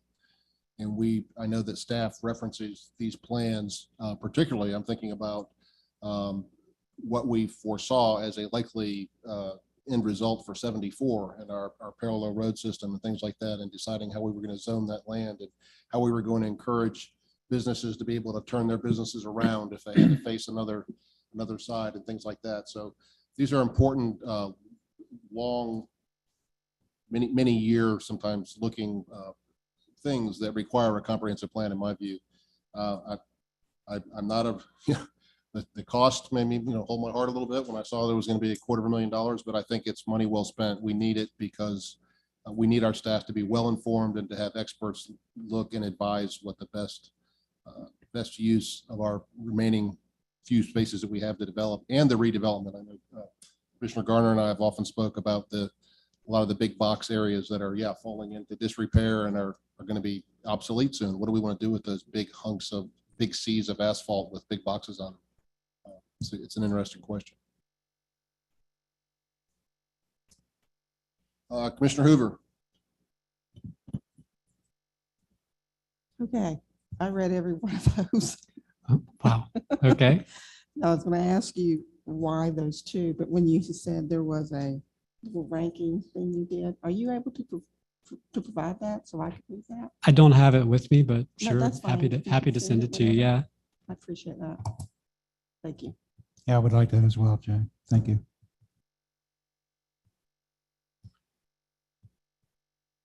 Sounded like that we may need some additional information before we vote. So do we want to put this off to our next meeting before we vote on this? I didn't necessarily hear that. Well, I heard two commissioners asking for additional information that we're not going to have tonight. So it's kind of hard to review after we vote. Well, what's the harm in interviewing these players to keep the process moving forward? I'm not objecting to that at all. Okay. Then is there a motion to move forward with interviewing these two players? like to make a Commissioner motion to Urban. direct staff to set up council interviews with each consultant. And can you keep them, let's work into a time frame that's reasonable, like give them 30 minutes, because if you leave it to their discretion, it might be a 2-hour dog and pony, and I'm not up for that. Do you want 30 minutes? We'll make it 30 minutes or we'll make it each, less. And when you say each consultant, you mean these two finalists, correct? Yes. Okay, thank you. I'll second that. And I'd also like to make a quick statement that I think, when we were designated ARPA funds, this is the sort of thing that future-proofs Matthews as best we can. And that's exactly what the ARPA funds are for. And so I appreciate that being an option for using those funds. Okay, thank you. So we have a motion from Commissioner Urban, second from Commissioner Garner. Any further discussion? All in favor? Opposed? Okay, we'll move forward. All right, thank you. Move on to agenda item number 9A, Environmental Advisory Committee. Mr. Miller is going to discuss a lights out program to reduce bird and window collisions. And if I may, thank you very much. And again, my name's Gordon Miller. We checked back the records. I've been the chair of the Environment Committee since 1989. I'm on a pension. What we have before you tonight is a resolution for reducing window bird collisions in Matthews, North Carolina. This is something that's been a project of the Audubon Society, and they've asked us to take a look at this. It's a simple, straightforward resolution. We're on the Eastern Skyway. Major cities in North Carolina have taken this up and embraced it. That's Raleigh, Greensboro, Winston-Salem, Charlotte, Asheville. I checked at this point, Durham, High Point, and Wilmington have not, of the major cities, nor Fayetteville, and we'll leave them out. On the Wilmington thing, they have a very different issue, and that's the turtle issue. I just recently came back from a visit to the beach, and we had to turn off all the lights because the turtles were doing their thing. So we want to recognize that there are a number of species of different kinds of animals that wander through our particular area, and we go with this. The format of the resolution is one that was generally recognized and recommended by the Audubon Society. However, I did select, as working with our committee, to use a format from the Philadelphia resolution. Philadelphia's in this too. And I should point out there are several states that have done this, and we may be trying to do this statewide. So we're not going to be doing that. But simply what we do is we recognize that there is an issue. Birds run into windows and other things because of lighting. And all we asked is, particularly during the migration periods, those are periods from March 15th through May 30th, and in the fall migration period, which is September 10th through November 30th, that where we can, let's diminish the lighting. Now, we're not asking for any situation where we would diminish the lighting for security purposes or anything like that. We're not asking for that, but where there is an option, we urge residents to reduce the lighting and also encumber the town to attempt to reduce lighting also. That's pretty much it. The wording is up there. You're welcome to ask me any kinds of questions you would like. It's like to share an experience I had several years ago. I went to San Diego on a business trip and went into a hotel at about 10 o'clock at night, and it was pitch black, no lights on anywhere. And when you checked in, they gave you a flashlight to go to your room. And I think they had a few lawsuits from people tripping and falling. It is pitch black dark. It was right on the ocean. But I always remember, I said, why you guys can't afford to pay your power bill? I said, no, this is for migratory birds, but they went to the extreme. I think it would be helpful, Gordon, if the Environmental Advisory Committee gave us some more concrete examples of maybe something that we could hand out to residents, or working on that. and perhaps ask you to work more closely with town staff, because I know Public Works has had some concerns about, for the very reasons you said, for security and other reasons where it may not be feasible for the town to turn all the lights off. Yeah, one of my colleagues on the committee is actually putting something together for Marine to put on the website on this particular subject. And also for the, I don't know what they call it this week, but Justin Vick's paper, the Matthews, Minhill, whatever it is. We're working on some of those things right now. As a matter of fact, That'd be very helpful to get more. to get that out. This is really a public information situation where we can help the environment by very simply flipping a switch and doing a much better job of that if we can. And Mr. Mayor, I have the same problem at my house. My wife likes to leave lights on at night for the dogs. And guess what? I get to pick up the next morning more often than I would like. Yes. Yeah, I know. And sometimes during daylight, there's been suggestions to put stickers of birds or things like that on windows so they can see that there's something there. Is there any other comment or support, Commissioner Urban? So are you saying that it's like a dusk to dawn type of situation? Yeah, it would be a dusk to dawn. Okay. Well, you're man of the county.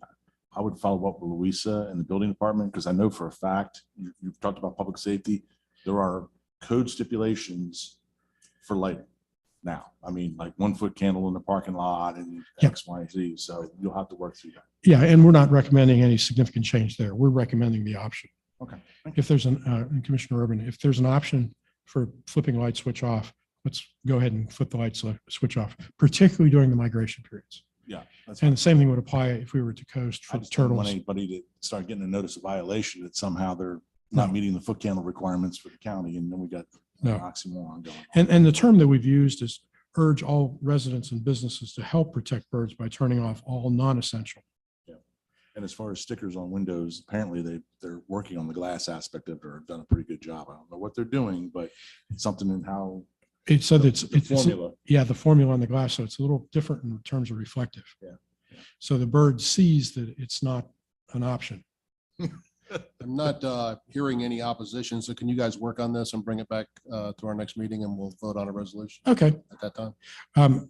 Next meeting being 2 weeks from today, or Those are more a matter when he is ready. How about when you're ready? okay. We'll be 2 glad to do that. weeks, a month, 6 weeks? Well, I'm going to try and avoid zoning nights. Yeah. Okay. This is the first meeting in, I don't know how many years, that I have not been on at 2 a.m. Well, I see Mr. King sitting in the back. He doesn't want to hear about it. He's always our last speaker every I meeting. know, it always is. Mr. Miller, are you working with the Audubon Society directly? Not directly. Okay, is that something that you could do over the next few weeks? We've just to- been working around them. And again, we used their website and other resources Sure. to help out with what we're trying to do. And again, this is, the pattern on this one is the Philadelphia pattern, which is the one that they said was probably the best one to aim for, rather than the one that Charlotte is used. Didn't even look at Raleigh. Debbie, do you have any comment on this that you'd like to add? You're our resident wildlife expert. So please come up to get a mic. Yeah. This is exactly the same thing that I sent you an email about in January, and then talked to a couple of you separately about that.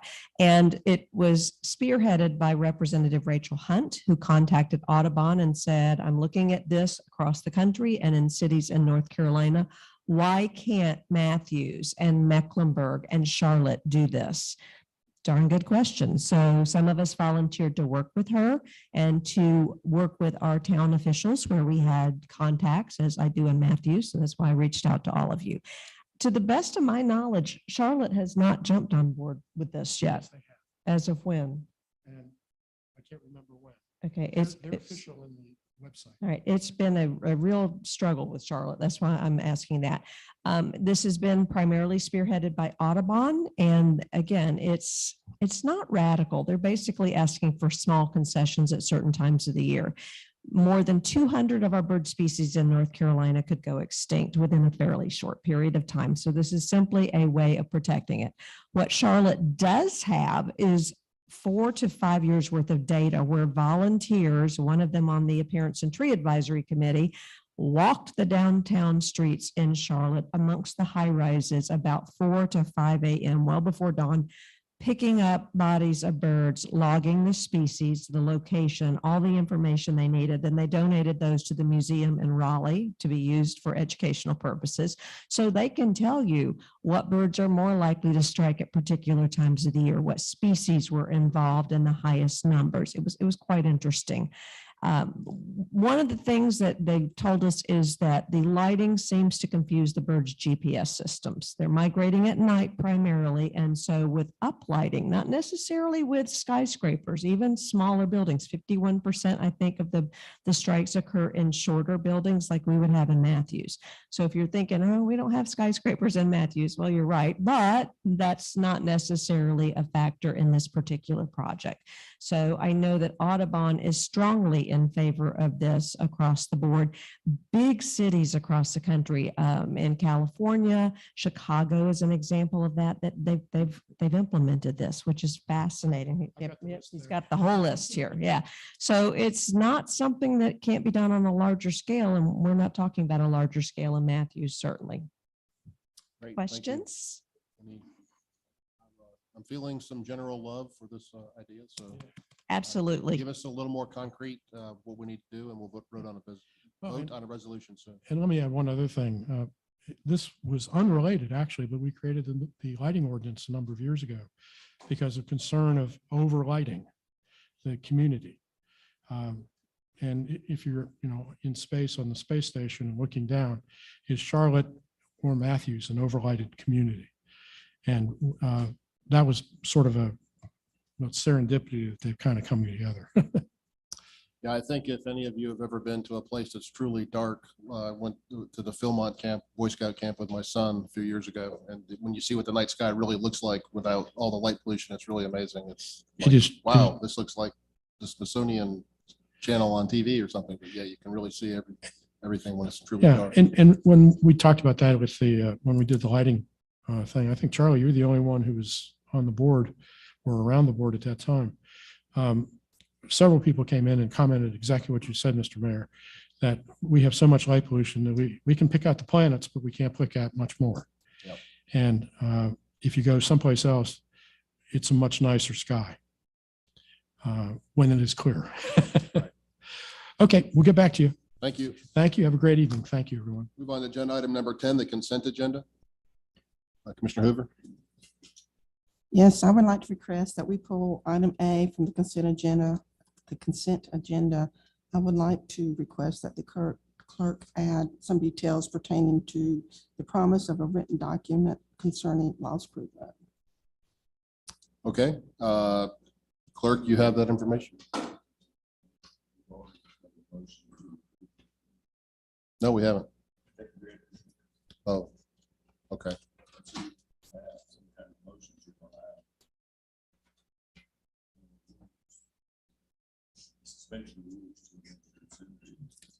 I have a motion to amend the rules to amend the consent agenda. I make a motion to amend the rules to modify the consent agenda. Thank you, Commissioner Tofano. Do we have a second? I'm sorry, I didn't hear what we were adding to the. So Commissioner Hoover has asked us to remove item A because she wants some additional information added to that item. And to do that, since we've already approved the agenda, we need to suspend that earlier motion so that we can now amend the consent agenda. Right, I heard that. I thought I heard Commissioner Hoover state what she would like added to the meeting and meeting minutes, and I did not hear that part. Okay. Yeah, during the meeting, there was a promise made of document for the private road Lost Cruise Road. That's not currently listed, and I'd like to have that inserted into the minutes. For Lyle's Crew. And we have a motion to amend the rules to allow us to remove this item from the consent agenda from Commissioner Tofano. Do we have a second? I'll second that. Second from Commissioner Garner. Any further discussion? All in favor? Opposed? That passes unanimously. So now we have to have a separate motion to make that motion.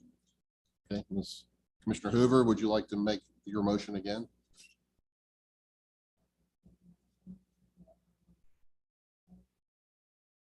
Is your mic on? Because we can barely hear you. Thank you. Okay, sorry. I would like to make a motion to remove item A from the consent agenda. Do I do the date? July 11th meeting Right. of 2022. So the clerk can add some additional information? Yes. Okay, we have a motion from Commissioner Hoover, a second from Commissioner Tofano. All in favor? All opposed? That passes unanimously.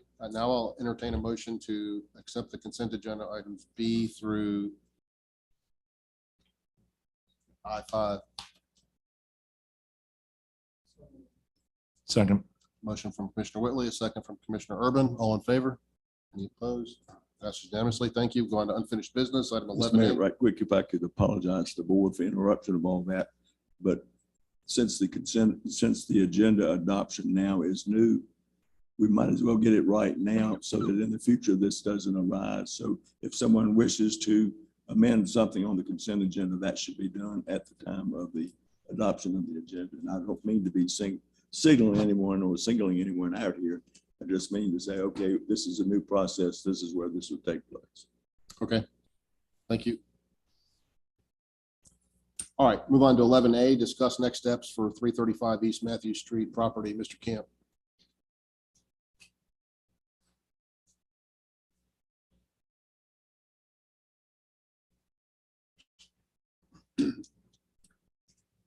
All right, so we had the final report, I think it was last month, on 335 East Matthews. That concluded, I don't know, 6 to 9 months or so of a study by Colgan S. Stone on the property we owned here in the aerial photo.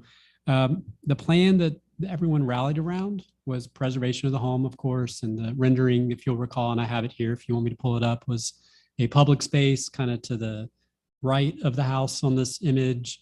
That would kind of bleed into some plaza areas that would be associated with a business that would occupy the house. Public Works has received some preliminary estimates on renovating the house. Because we don't know who the tenant is going to be, it could range anywhere from $100,000 to $300,000. The structure has some foundational issues, needs plumbing upgrades, electrical, pretty much everything but the roof we just put on it, the house needs. At this time, we want to keep things moving forward because, look, this is a really visible site in Matthews. It's our property now, and I think we owe it to our citizens to keep making some kind of progress to determine ultimately what happens here. My recommendation to you tonight is twofold. We would like you to direct us to initiate a rezoning of the site. That would at least put an appropriate zoning in place. This isn't our downtown core. Town Hall is zoned historic urban core. The apartments next door are zoned concentrated multifamily. This would likely be historic core. It could be our first transit services district zoning because it's adjacent to light rail. We haven't determined what it would be, but having the appropriate zoning in place would be helpful if we didn't want to start talking to potential end users. Our second request would be to direct staff to begin engaging a broker that would help us gauge interest in the site. This could be a little bit like a pocket listing maybe, and just for someone to kind of put feelers out there in the community and find out what businesses might have an interest in potentially leasing the space, and also kind of gauge the risk factor. You know, what would a broker recommend from a lease rate, given the size of the structure, the age of it, and then what is typical in terms of, is there a cost share for renovating it?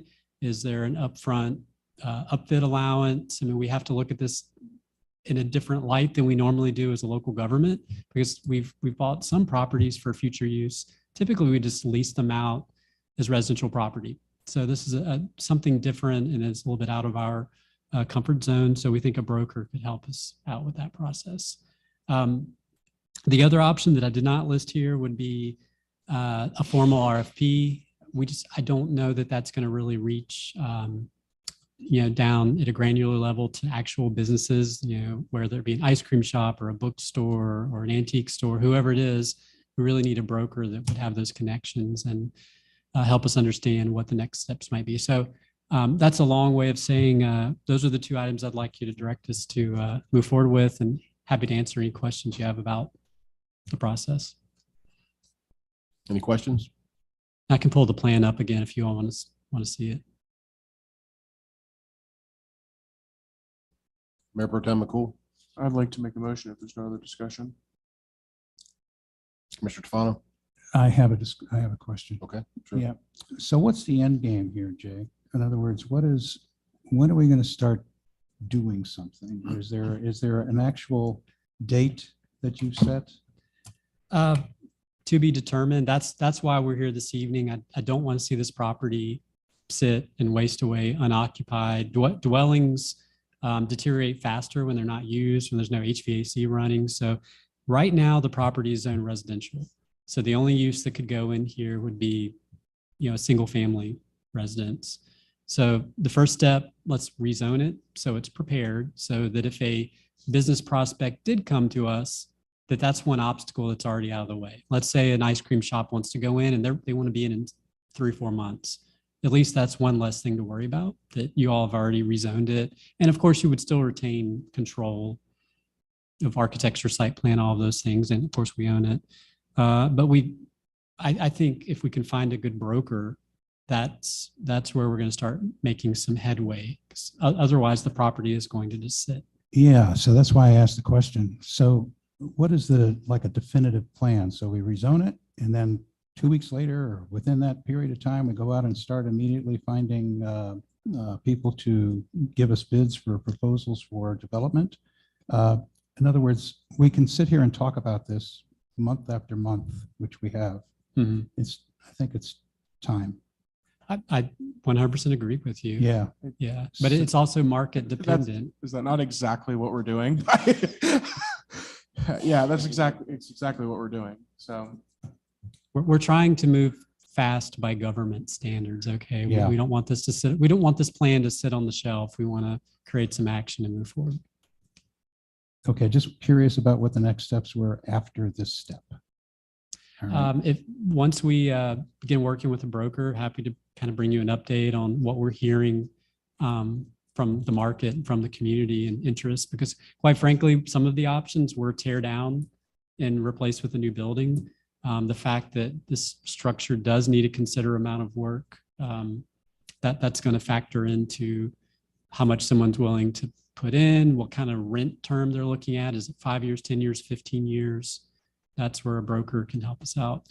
I will say that we don't have a lot of empty space just sitting in town. I think if we make this available, somebody's going to jump on it. Yes, I mean, please. Someone like Mr. Johnson's probably a Yeah. little more adept to what the business community thinks about. But I mean, I don't see a lot of buildings sitting around if the rent is reasonable, and we'll be the ones determining that. I think somebody will jump on this pretty quick. We hope. If it's inhabitable and it's not in bad shape, somebody's going to want to go open a business in there. Downtown Matthews is booming. Commissioner Urban. All right, so I wasn't one rallied around this, but my constructive criticism would be is I know the roof is in disrepair and there's water getting into the structure. We did put a roof on it. Okay. So I hope it's. All right, so that's step one, and then just Yeah. let it go from there, from that aspect of it. Thank you, Jack. I'd like to make a motion that we direct staff to initiate rezoning of 335 East Matthews Street and to engage with a broker to assess the property. Thank you, Mayor Pro Tem. Do we have a second? Second. Second by Commissioner Garner. Any further discussion? All in favor? All opposed? That passes unanimously. Thank you. Thank you. We move on to item 11B, consider Board of Commissioner rules of procedure. Ms. Hawk. Thank you, Mr. Mayor, members of the board. We have before you tonight the culmination of the rules of procedure document that this board has discussed at 2 of our 5:30 meetings to go through some of the different options for what could be included in the rules of procedure. So the final version before you tonight is the version that had majority board approval. And so happy to answer any additional questions. Otherwise, we would be looking for a motion to approve. Commissioner Tufano. Yes, if anybody in the public would be interested in pulling this up on the website and actually looking at the original Word document along with all the comments that are over on the side. Everything in red is our comments that I made and to try to defend 3 major principles.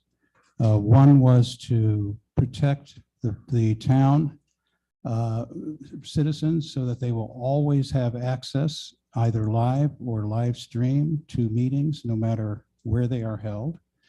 Secondly is to protect public comment speakers from any kind of intimidation from the board, which has happened in the past. Thirdly is to ensure that, well, let's put it this way. John Adams in the Federalist Papers number 10 is the one that actually started the comment called tyranny of the majority. And we have really a major conflict in this rules and procedures. We have a situation where two commissioners can get together and make it mandatory that an item be placed on the agenda, but yet the majority can take it off. And this is a situation where the minority is silenced.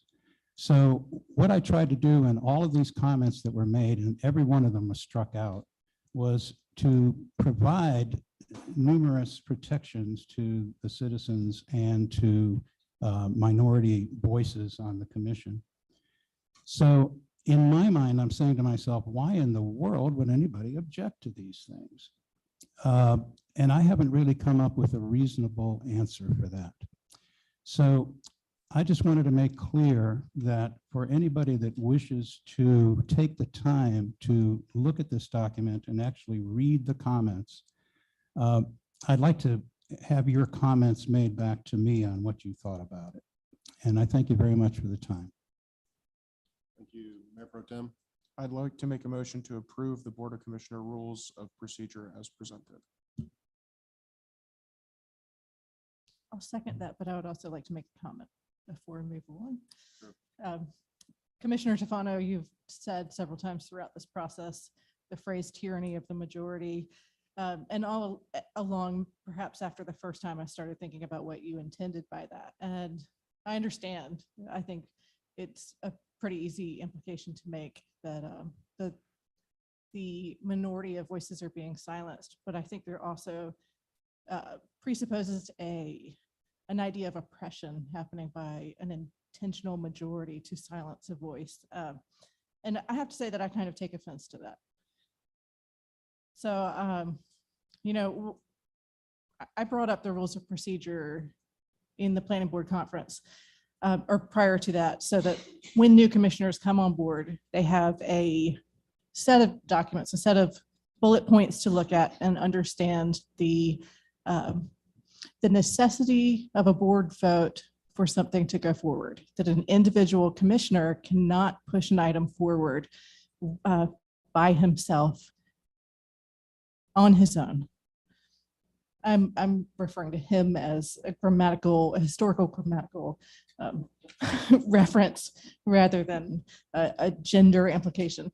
And so the School of Government puts out these rules of procedure that are used through towns across North Carolina. Some are more abbreviated than others, but it's a pretty standard document that just sets forth a system so that new board members, when they come on board, which we should all appreciate, new board members coming on board and being welcomed and having a set of documents that they can look at for ease of use moving forward. So there is no tyranny of the majority. There is no intentional oppression going on. It is the democratic process as it has been and as we all hope that it will continue to be. Thank you. I'd like to make an additional comment. In the wording that I'm proposing, there was actually specifically about taking meetings out of town, taking them where they're just not accessible by the public. And then that happened in the past where they're just out of town, people can't get to them. And even at those times, they weren't recorded, nor was there live streaming. So to enter that kind of wording into this document and have it to be removed, I was brought up thinking that if you're not against something, perhaps you're for something. So what objections could there possibly be to entering that kind of text into the document? It is anything that anybody would consider a reasonable suggestion. We beat this thing up 2 or 3 meetings now. I know that every suggestion that I've made has been cast down. And so I'm just making this one last plea to the public to take a look at this document, take a look at the red comments and see if they were as objectionable to you as a citizen as they are to members of this board. Thank you. Commissioner Hoover. I have read through this document and read it, everything that Commissioner Tufano wanted to add. And I too have asked myself, why would anyone not want to add this to the rules of procedure to make meetings more open and transparent, because that's what we claim we are. So and I see nothing in it blows my mind why anyone would not want this.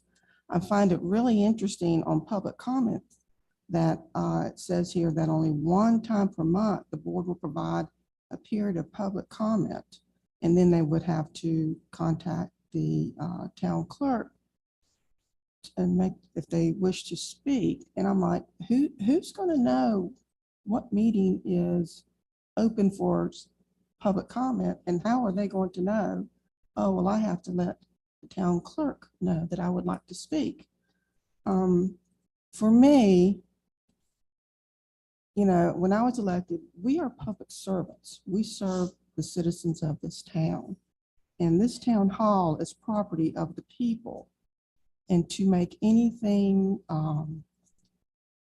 hard or to keep anyone from coming in and speaking their mind or being able, like when they travel for the planning conferences, who can attend that? Who can pay for hotels to attend that? No one. So I agree, you know, if it goes out, then it has to be recorded or put on YouTube, because I mean, for me, it's about transparency and honesty in government. And it blows my mind why anyone would not want these changes. Just one more thing. The comment she's actually making, I inserted that public comment should be made at every single meeting that is open session, and it was struck out. This is what I'm trying to get to the public's attention, that a simple thing like that was struck out, that we can't have public comment at every single open session meeting. So now it sits there and says it's only limited to one per month is the only requirement. And it's one after the other, just like that, just nothing more than trying to protect citizen rights, and it's being struck down. Thank you.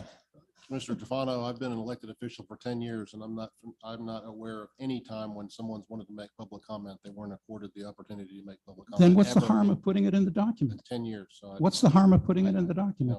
I think if the public were to read our conversations around why we made decisions, they're very clear in the record that in July, we had one meeting. So there is one meeting required per month. Sometimes in December, we have one meeting. If we said it was two, we could not have that meeting off. I think it's very clear if the public would like to read why we made these decisions. It was a board decision. And I'm sorry that your feelings are hurt that you didn't get your way. No, But the wording was every single open session, which totally covers only one meeting a month. Every single open session means that when we have meetings before our 7 o'clock meeting, we have to have public comment. Absolutely. Every single open session. And if I recall correctly, somebody can come to that 7 o'clock meeting or 6 o'clock meeting, excuse me. And if there is comment to be made, they can make the comment at the 7 o'clock meeting. There are ways for comments to be made. So why not We are put in the not document shutting every down- single open session? What's wrong with putting in the document every single open session? Because we have 5:30 meetings and we have 6 o'clock meetings and we have, you know, every single meeting, we have one where there is time dedicated during the 7 o'clock meeting. to Like I said, have this open. is a moot conversation. I'll let the public decide. Thank you. All right, thank you. Is there any further discussion? We have a motion from Mayor Pro Tem McCool, a second from Commissioner Garner. All in favor? All opposed? Passes 5-2. Move on to new business. Item 12A, receive recommendations regarding town investment strategies. Ms. Holt and Town Manager.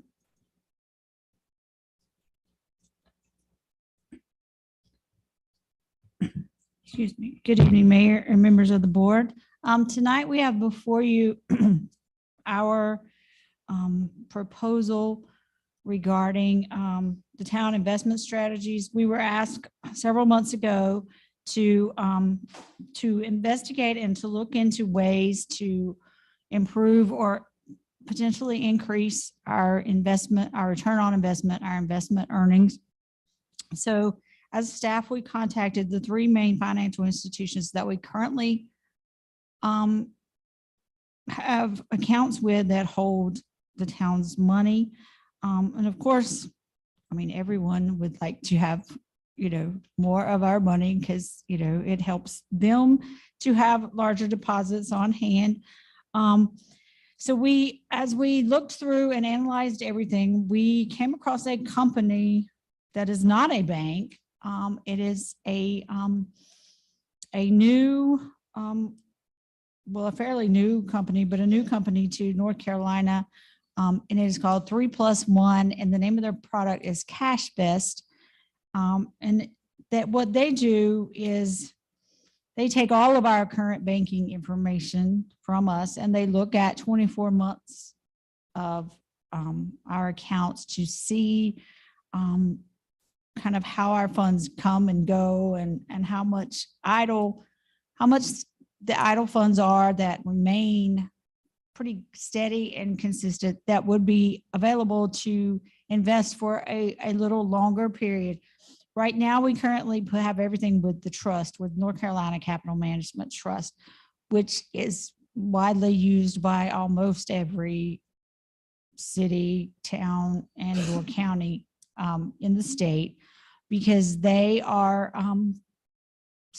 basically, the LGC promotes and approve, the way that this is run and has a lot of governance over making sure that everything they do follows and is in accordance with state regulations, because the state has very specific thou shouts. There are only certain things we can invest our money in. And the rule is safety, liquidity, and return being the least important item as far as the state is concerned. The safety of the taxpayers' money is the first concern, which is the principal amount. And then the liquidity, our ability to turn that money into cash if something were to happen and we needed to get our hands on the money quickly. We can't have something that's tied up for 5 or 6 years, and we would lose the principal of the taxpayers' money if we had to pull it out early. So those are the principles that the town has always used in investing their money, and CashVest will come in, look at our accounts, show us ways that we can potentially save on current banking fees, because, sometimes we may not have enough money in one account that, the fees are larger and cuts more into the return that we're getting on that money. Whereas if we shifted some money around and had larger balances in different accounts, then we could reduce our fees, which is just as good as earning increased interest or return on investment. So it is our recommendation that we go with 3+1 CashVest. They do offer a 1-to-1 guarantee that their fee is $9,990 annually, but they guarantee that we will improve our return on investments by that much, at a minimum that much, or we don't pay them at all. If they come in and they look at our accounts and they say, you're doing well, we don't think we can help you, then no harm, no foul. They walk away, we walk away, and we look at other options. So therefore, we feel like it's a win-win situation. And if we can gain better knowledge of our true cash standing without a tremendous increase in amount of staff time required. I am not a banking, investment, stock trading person by any stretch.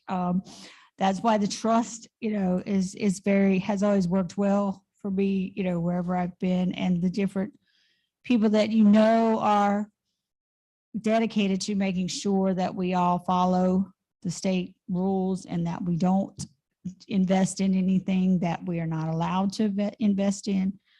So our recommendation is that we give this a try, and if they can't help us, we don't pay them. But if they can help us, then we win because we will have increased returns on our money. Teresa, do you have a ballpark figure of what the town pays in a year in fees? I'm sorry to put you on the spot like that, but I am not exactly sure, but I know that it is greater than $40,000 a year. wow. Thank you. Questions? Commissioner Garner? Commissioner Tufano? Well, as everyone on this board knows, and many of the public knows, I've been asking for this very moment for 8 months now. And because we have an average median balance surplus of over $18 million. With the help of town staff, we did an analysis over the last few years. And on an average over the last 3 years, we made 0.01% profit. I think last year was $2,100 in interest or something like that. So this is a very, very welcome moment. However, I'm not against this. Just want to make that perfectly clear. I'm against I don't want to be against anything that will give us a greater return on our investment. But I just don't feel, and we've had previous discussions about this, that I think if we could just have a little bit more time to do just a little bit more diligence, I would feel comfortable about this. And let me explain why. So when I go on to the website here, we have a lot of qualitative statements that are being made, but there's not any quantitative statements. And when you're dealing with money, it's quantitative, not qualitative. So what I'm asking for is when we want to use this service is to say, give me a list of all your references, call them, find out what their return on investment is, actually percentages for their return on investment for the last however long they've been using this, and compare that against the alternatives that were presented to you. So there are others that, for instance, financial institutions in town that have services where they provide portfolios, and they also allow you to pick from those portfolios, and they execute the transactions for you at no charge. So here's a little confusion here. So you're saying that the public statutes, which I agree, limit the where you can invest. So consequently, it would seem to me intuitively that if that were the case, that no matter which financial institution you went to, they only can choose from the same basket. Okay? Correct. So if that's the case, then if you have this institution over here providing you with this basket, and this institution over here providing you with exactly the same basket, because they have to, and this one wants 10,000, but this one wants nothing. So all I'm asking is that we just do a little bit more study, call the references from your alternative sources, and call the references for this company and find out exactly what the percentage return on investment is. All the qualitative fluff on their website and all of the testimonials given by their customers mean nothing to me. So when it comes to money, I want to know the percentages. So all I'm asking is for just 2 more weeks and to go out and make those determinations. And I would be most helpful, grateful if that were the case. So we are certainly happy to do whatever the will of the board is related to this. Commissioner Tufano, as we've discussed, but for the benefit of the rest of the board and the public, one of the larger concerns we have with the financial institutions is the lack of guidance that any of them are willing to provide. So we specifically sought them out, and we're hoping that it would be a investment management service where they could provide a higher level of guidance that would be beneficial to us, considering we don't have anybody on town staff who can make those informed choices. So we do feel like we have seen a differentiator with CashFest in the level of analysis that they will provide of our financial position, as well as the recommendations instead of just offering, we're happy to invest in whatever you tell us, which was really the answer that we got from the other banks.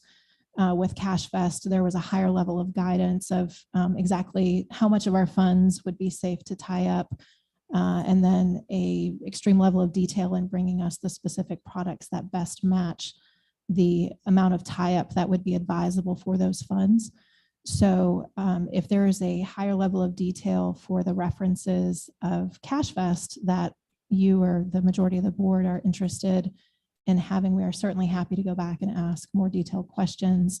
From our perspective, we do not feel like it would be advisable to search out the references for the financial institutions, given that that is not what we are currently recommending. And again, as we discussed, the level of expertise that a particular locality may have on their staff regarding how best to direct those funds is not something that we would be able to tell, just based on their returns. So did they get great returns because it's a great product, or did they get great returns because they had somebody on staff with that expertise, which is not something that we're going to have.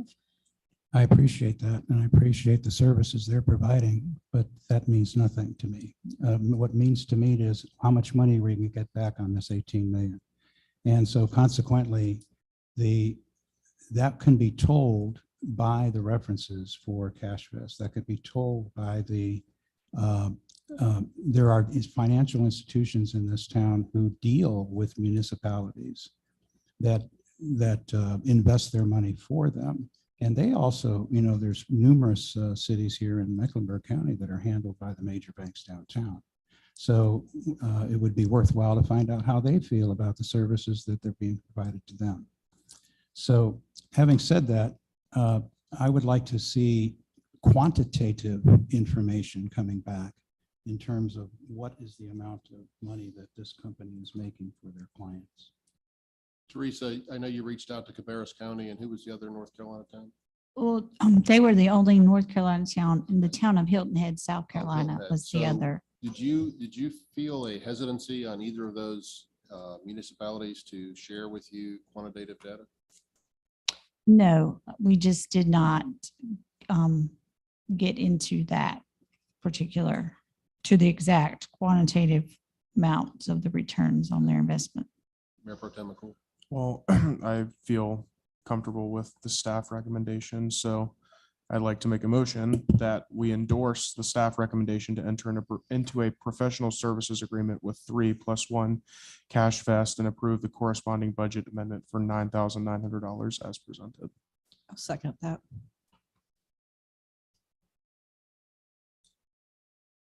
Are you open for discussion? Yeah, absolutely. Okay, I feel as though this is just a very poor case of due diligence.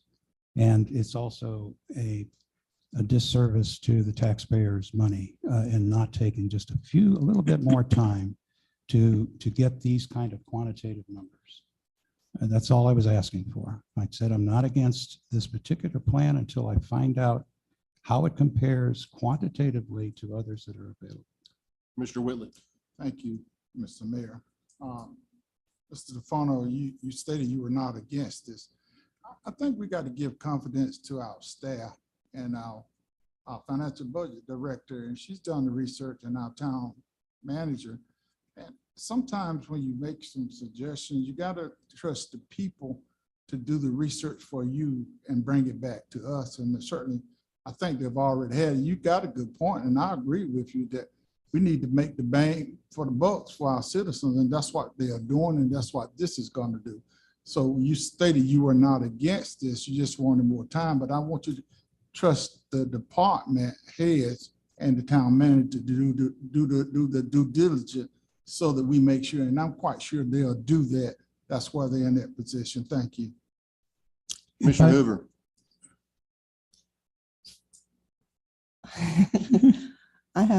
I trust everything you're saying, but my issue, I went on the website, watched all the videos and all that.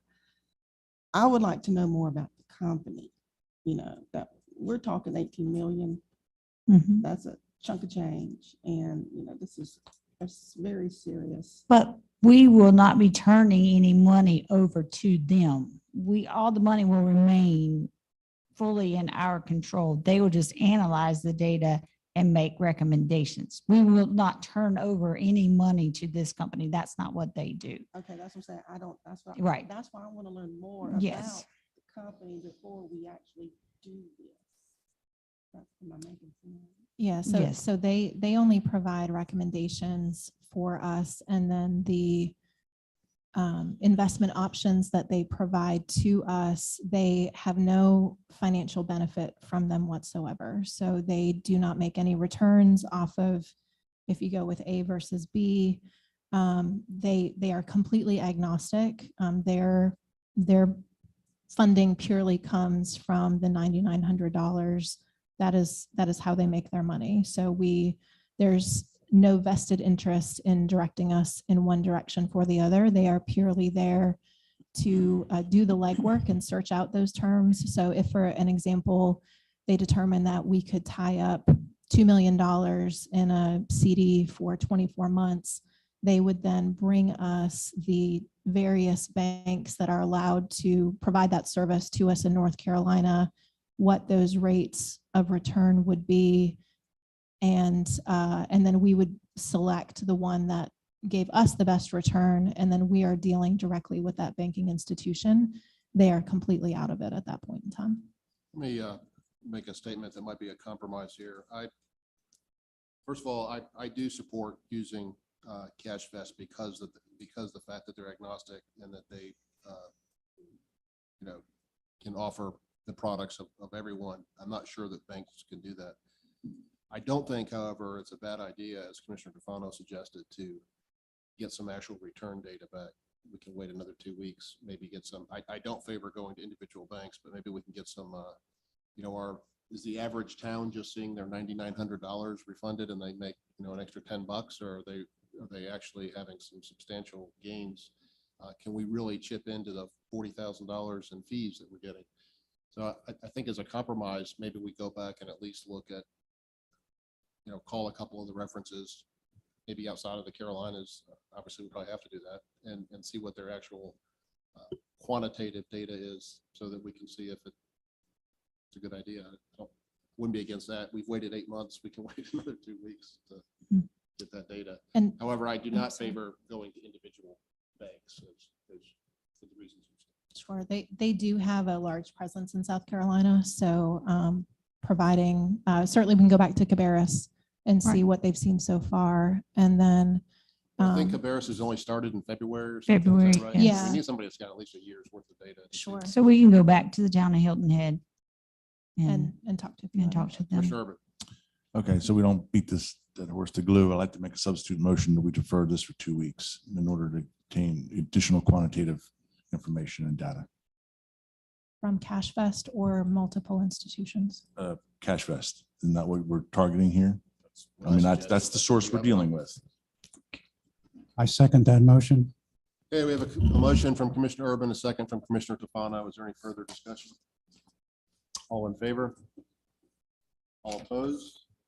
That passes 4-3 with Commissioners Garner, Mayor Pro Tem McCool, and Commissioner Whitley in opposition. Move on to 12B, consider establishment of paving maintenance fund. Teresa, you again, and Mr. O'Neill via Zoom. Good evening once again. What we have before you today is a proposal to create a capital reserve fund for pavement maintenance. And we all know that this is probably one of the largest ticket items that the town has. And our current process is to annually budget one line item in the streets and sidewalks budget. And when the money's not spent, we do the math, we roll it, we have to bring back a budget amendment, roll it forward to the next year. And in working with CJ on this, that is a cumbersome process for all of us. And it's not always convenient or easy for him to do small projects annually. It is much easier to have a more cumulative amount of money and do a larger project every second or third year. So creating this fund would move those funds to the side in a set aside for paving maintenance. And then when CJ is ready to bid out a project and we award the contract, then we would do a budget amendment to move the money back to pay out the funds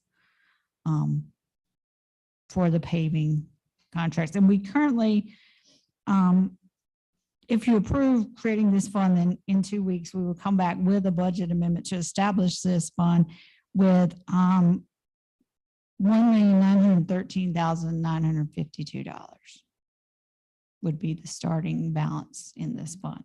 Wow, that's a lot. It is a lot.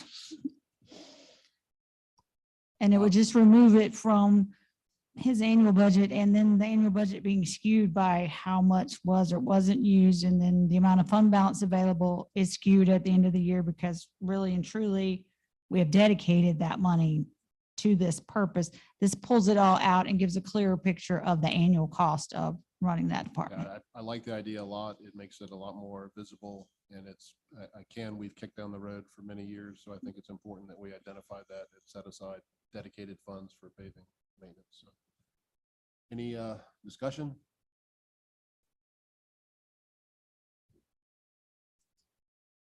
To approve the creation of the capital reserve fund for paving maintenance. We have a second. Second that. Motion by Commissioner Tefano, a second by Commissioner Garner. Further discussion? All in favor? All opposed? That passes unanimously. Thank you. Thank you. We'll move on to item 12C, consider request for exemption to ordinance 130.02 to allow consumption of alcohol in Cruise Rec Center. Thank you, Mayor, Town Board. It's not the last thing we're discussing. What's going on here? Well, I just want to make sure that this is for the people that are renting. Yes, this is not for a staff party, I promise. For the pull the flask out of the drawer. Yeah, so we do have a request by a potential renter at Cruise Recreation Center.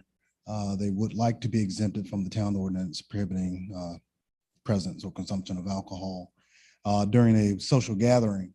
It won't be sold. It is simply, as you can see, a surprise party. Staff is prepared to manage the participants as we do with any rental. The time of the rental, 7:30 to 11:45. There's nothing else going on in the gym during those hours on, I believe it's a Saturday. And so, yeah, staff is prepared to manage it if the board supports the exemption. Corey, didn't we do this once before for a wedding reception or something? We did. This has a precedent. I think we did. Were there any issues? No, it is just, it's very rare we get the request at Cruise. Normally it is at the community center. Okay. So yeah, nothing bad has happened. Commissioner Whitley. Oh, I'm sorry. Is wine only or beer as well? I'm going to say beer and wine. The information I have is only wine, but I guess just to be I think you safe. need to put it in there, but I'm not in favor of it because I think if they are going to buy it and bring it themselves. Is that correct? All right. But I think beer need to be put in there as well. Also, if that's what you all going to vote on, but I'm not in favor of having a party where you bring your own beer in town property. That's my 2 cents. Thank you, Mr. Whitley. Commissioner Tefano. Yeah, Larry, thank you. That was my question as well about the beer as well. But one other precaution, when this event is going on, is the rest of the center closed? It is outside of the normal Saturday hours, so it is overtime hours. Okay. So this is the only activity. So you're just renting the facility in its entirety, and no one else will use it but these people during that time frame? They will be only in the multi-purpose room, so nothing in the gym. They will not reserve the gym. Basically, yeah. Yes. Okay, thanks. Any further questions, comments, or motions? Mayor Pro Tem McCool. I'd like to make a motion to approve the exemption to the town ordinance allowing the consumption of beer and wine in Cruise Road Recreation Center as part of a rental request taking place on September 17th, 2022 from 7:30 PM to 11:45 PM. Second. A motion by Mayor Pro Tem McCool, a second by Commissioner Garner. Any further discussion? All in favor? All opposed? That passes 6-1 with Commissioner Whitley in opposition. Move on to item 12D, receive information regarding the state of emergency order. Mr. Buckley. Thank you, Mayor. Well, the question arises, what is it that we're now faced with now that August the 15th is quickly coming upon us, and the governor's declaration of emergency will expire, which has been in effect since, I believe it was like February of 2020. And what is the effect of that expiration? Well, we've seen and learned a lot of things during COVID, not only in the governmental matters, but the whole world has changed a lot. But one of the things that we learned is that the General Assembly was very generous to municipalities during that time period, wherein it provided during this state of emergency, in essence, emergency powers to local communities, part of which were how you can have meetings, open meetings in compliance with the open meetings law, but through the Emergency Management Act, that you can have virtual meetings and you could have hybrid meetings. And that applied not only to local legislative bodies, city councils and boards of commissioners, but also applied to your various advisory board meetings. The state of emergency now being withdrawn, shall I say, all of those emergency powers that were granted to municipalities for these types of meetings now come to a close. We will be back where we were prior to the declaration of state of emergency. And that means that it's in-person meetings now, and a quorum needs to be in the room where the board is holding its meeting in order to count towards being a part of that quorum. Everything has to be in person now. Now I have a personal opinion that it would be okay if you put into your, when you've already adopted rules of procedure, but you could put into your rules of procedure that one or two members of the board, I think, would be allowed to attend virtually for good cause shown. I don't think that you can have part of the board anymore being at virtually and part of the board being in person. I think the entire board needs to count as a quorum, but that you could allow at some point, for instance, if someone was traveling overseas, and we've seen that happen, that person could be allowed to attend virtually. But the caution here is, if you attend virtually, then you need to be there for the entire meeting.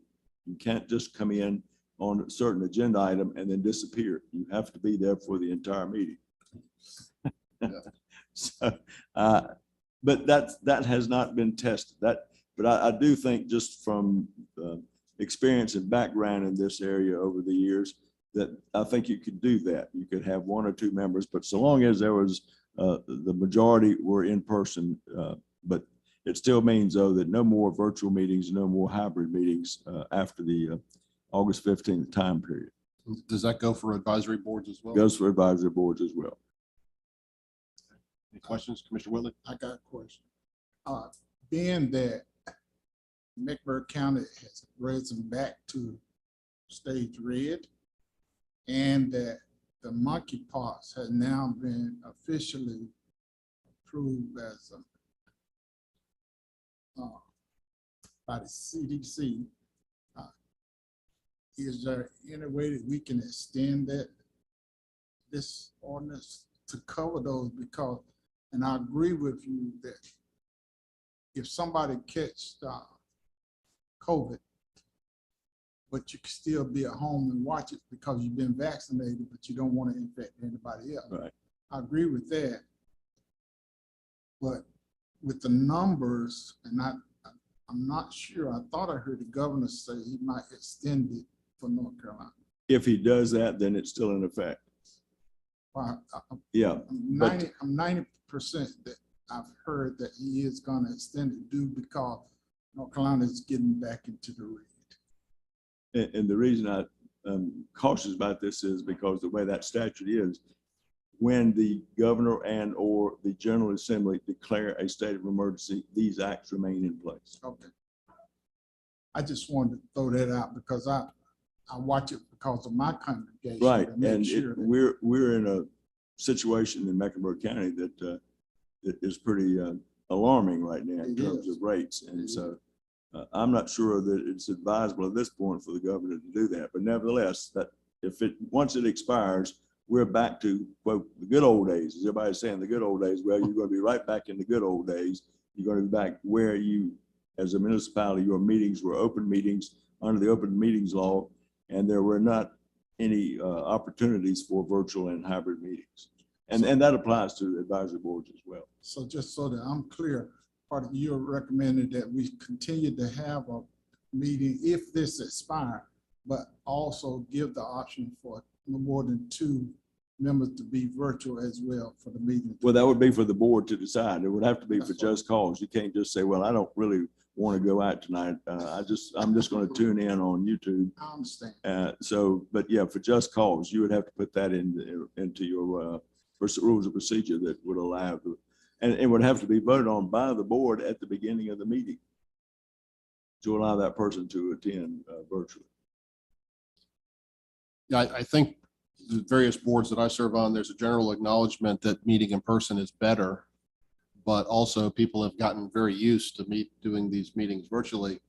And it is pretty convenient, to put a suit top and have shorts on, go to the meeting, but shorts, yeah, fully covered just in case I stand unexpectedly. But yeah, so I mean, a lot of the advisory boards in particular, and some of the boards I'm involved with in the county, like Carpo, where people drive all the way from Gastonia or something to come to a meeting. They're like, boy, I really like being able to participate in my office at home. So yeah, it's going to be back to business as usual. I think this board, with Charlie's blessing, can be a little flexible if somebody needs to be gone. I conducted one of these meetings from Colorado, and I know others have been out.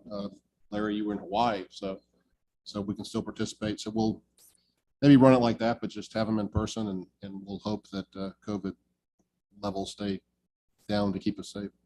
But thank you for that update. Yes, sir.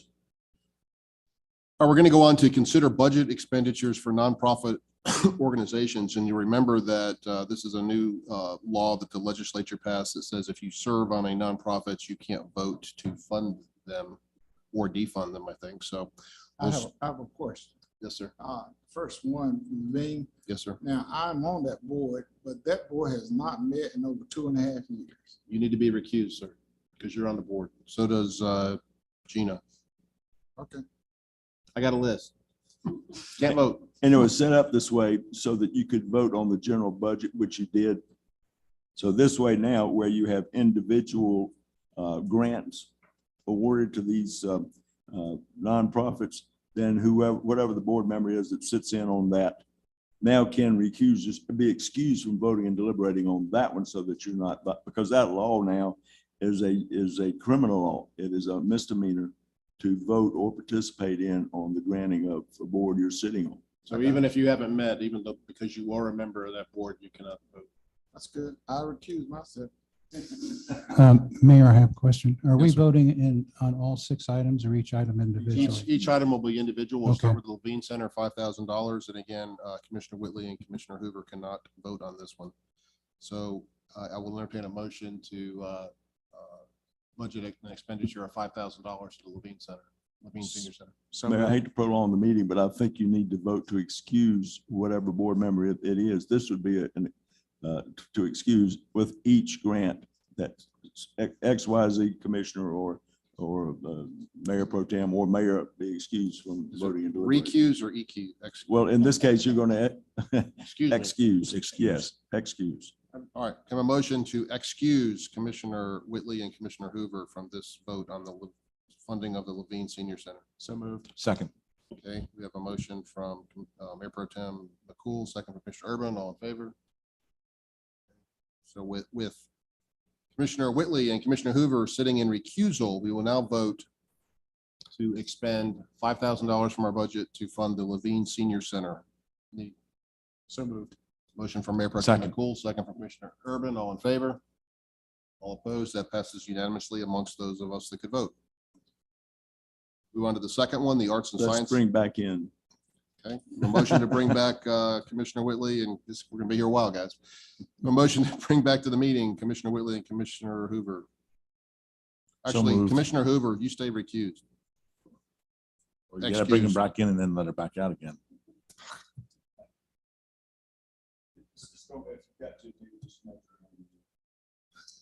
Who made the motion?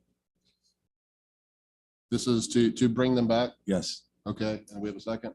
So from Commissioner Urban, Mayor Pro Tem McCool, all in favor? Okay, everybody's back. Now we need a motion to excuse Commissioner Garner and Commissioner Hoover from the Arts and Science Council vote. So second. Motion from Mayor Pro Tem McCool, second for Commissioner Urban, all in favor? And that passes unanimously from those of us that could vote. Now we'll vote for the Arts and Science Council. No, that we.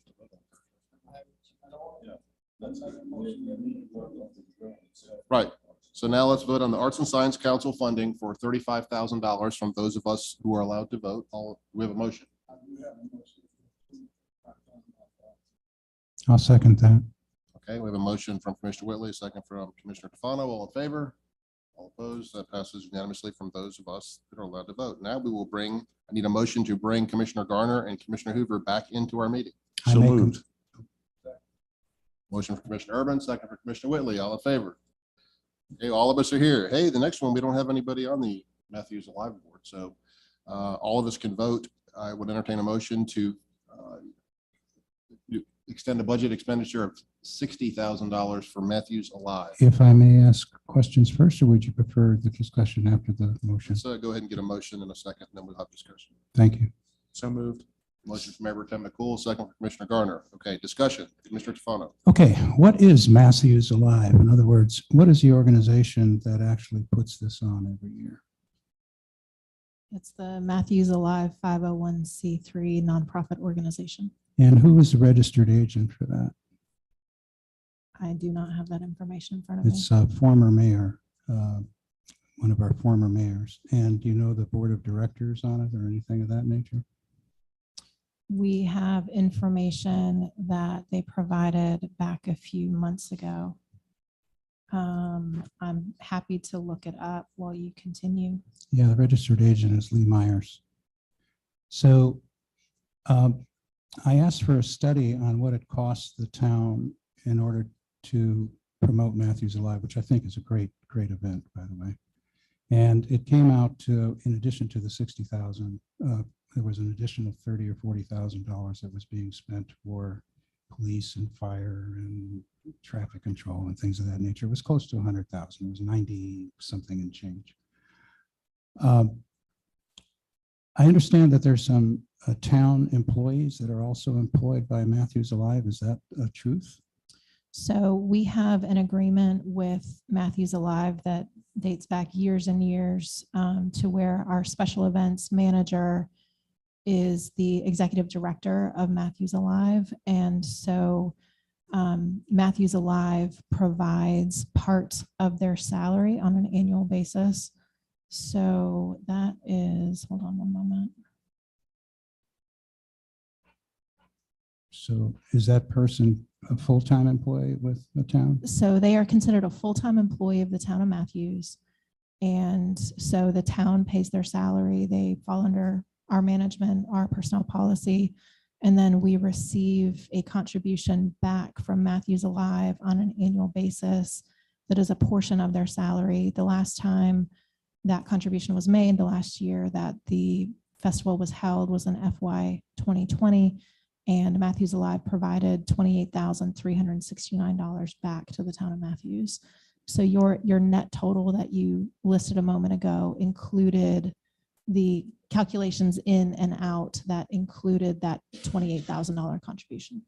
Has there ever been any discussion, and I'm asking this out of historical curiosity, has there been any discussion over the last number of years to go out for competitive bids on entertainment companies to put on events like this? No. Okay, thank you. That's all my questions. I would say Matthews Alive or the corporation is the one who does the event. The town of Matthews is not involved with Matthews Alive other than the personnel and contributions. Commissioner Hoover. My question is pretty much for all. I was wondering, can we request a financial statement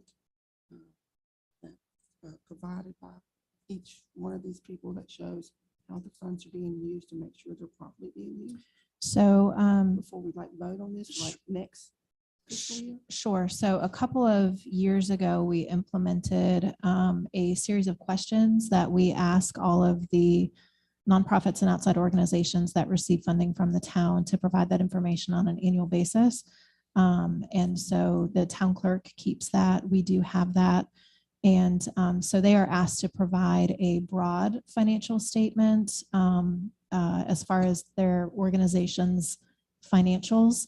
And so we have that information that we received from Matthews Alive. I believe it was back in. Well, it's not just Matthews Alive. I like to know which one we donate to. Sure. Yeah, we do have all that information that the town clerk has. Mr. Tufano. Yeah, Becky, to clarify even more, I can't remember the state statute, Charlie, but there is a state statute that specifies that if the town gives money to a charity, that they can actually require a full audit. I don't think that's necessary in this case, but that power is always available to us.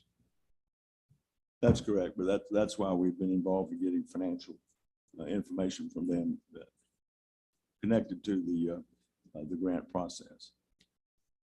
Let me say that at this late date, I think it would be unfair to Matthews Alive to withhold their funding or make their funding wait another couple of weeks when we're signing contracts with vendors and bands and things like that. I think they count on this funding. They probably need it. No, I'm not suggesting that at all. I was just asking questions. I think Commissioner Hoover requested that maybe we wait until we get some additional information, and I don't think they can wait because the event's coming up so soon. No, I was just wondering if. In general. Yeah. I totally agree. 100%. But no, I have no problem with that. But I just want. No, I understand what you're saying, and I agree. I think we're all in agreement. Commissioner Garner? Yeah, since we're sort of diving into this philosophical aspect of how of funding nonprofits, it's something I've brought up in the past. I think we should consider in the future. Just that we look at these nonprofits that we give money to and see if they match sort of the direction the board wants to take.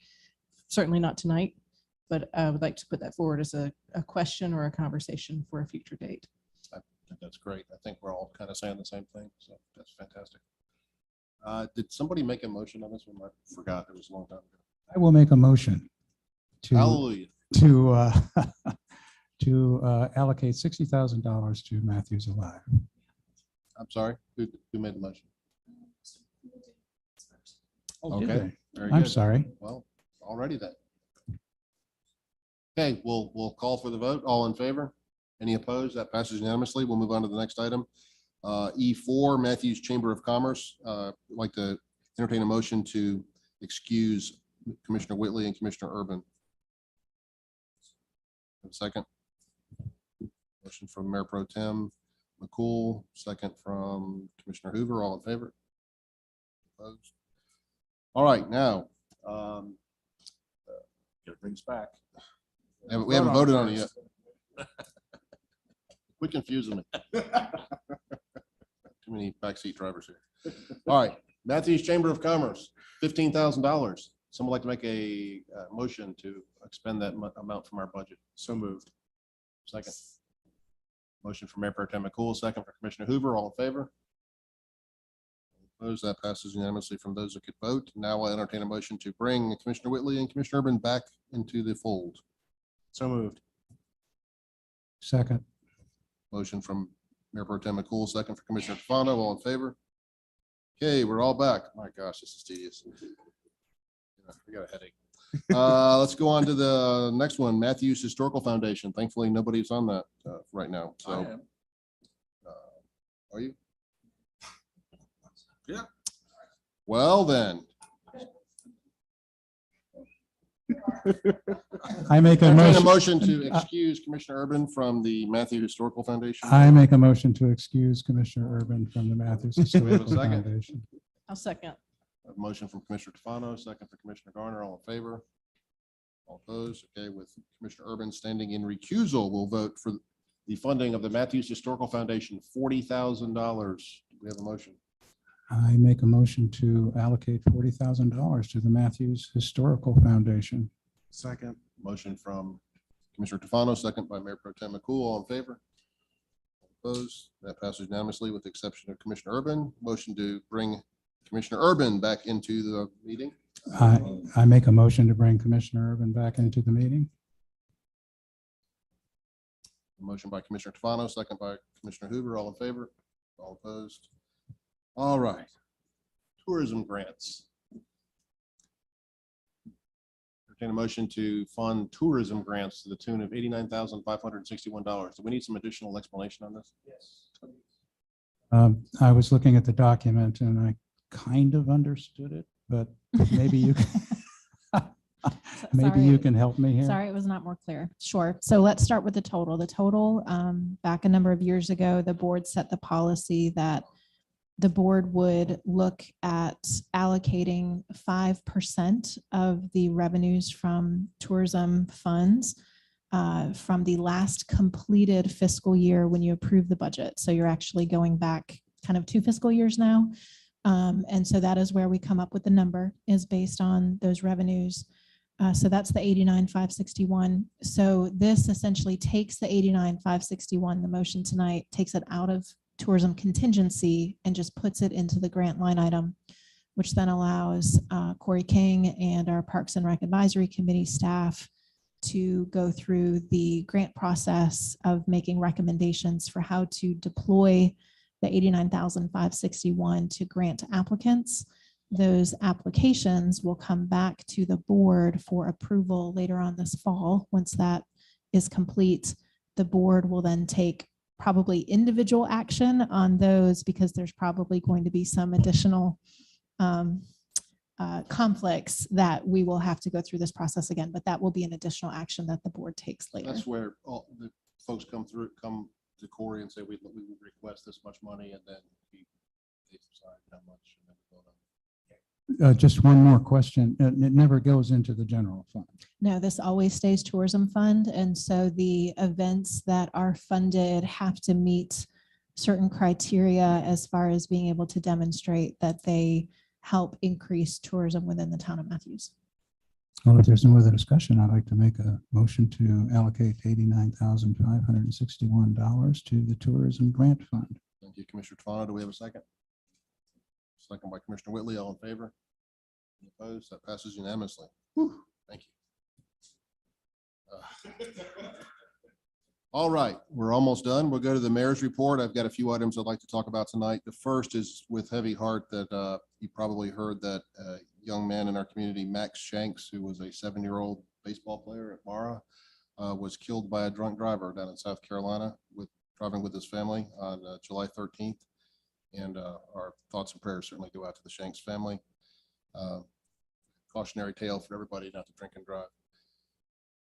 Secondly, wanted to mention that on August 2nd, we had National Light Out at Stumptown Park with our Matthews Police Department. We had several of you, I think just about everybody came out except those that were out of town. Commissioner Whitley, Commissioner Urban weren't around, but everybody else came out to help celebrate our police force, and there were a lot of demonstrations of the type of equipment they have, and it was a great opportunity for the community to meet their police officers and speak with them. And my wife wanted to adopt one of the police dogs. I had to talk her out of it, but it was a really fun night, and we really appreciate everything the Matthews Police Department does for all of us here in Matthews, and it's a good opportunity for us to thank them on that night. Two more items. I unfortunately was unable to make our last meeting, and I mentioned to the town manager, I believe this is the second meeting I've missed in 10 years as an elected official. So I apologize for that. I had some personal things to take care of out of state, so I had to leave. But a public speaker during that night mentioned, or seemed to mention, that I was in favor of condemning lots of property in Matthews. It wasn't real clear. I had a lot of people call me and ask me about that. I have never suggested that any property be condemned in Matthews. I've never voted to condemn any property, never suggested any property be condemned. So that's erroneous. I don't know if this person misspoke or was misunderstood, but just wanted to clarify that for the record. And finally, it was a not a great night to miss because we voted on the bond referendum, and I want to state for the record that I am enthusiastically in favor of the bond referendum. I am glad that it is a decision that'll be made by the voters and not by this board, but I'll tell you a few reasons why I do favor it. $21 million transportation bond and a $14 million parks and recreation bond. I think there's a lot of projects included within this bond referendum that we otherwise will not be able to probably do anytime in the near future. I believe a general obligation bond is the least expensive option to finance these types of things. I don't think we can do installment financing or any other method. I'm not aware of any other method that we could finance these projects to fill in sidewalk gaps, to outfit our parks, to complete lots of other very important projects, improve connectivity. And when I've talked to various homeowner associations and other groups about our bonds, I leave them with this idea. I think this is the best thing we can do to make sure that the quality of life in Matthews continues to improve. And it's a great gift that we can give our children and grandchildren to make Matthews even better than it is now.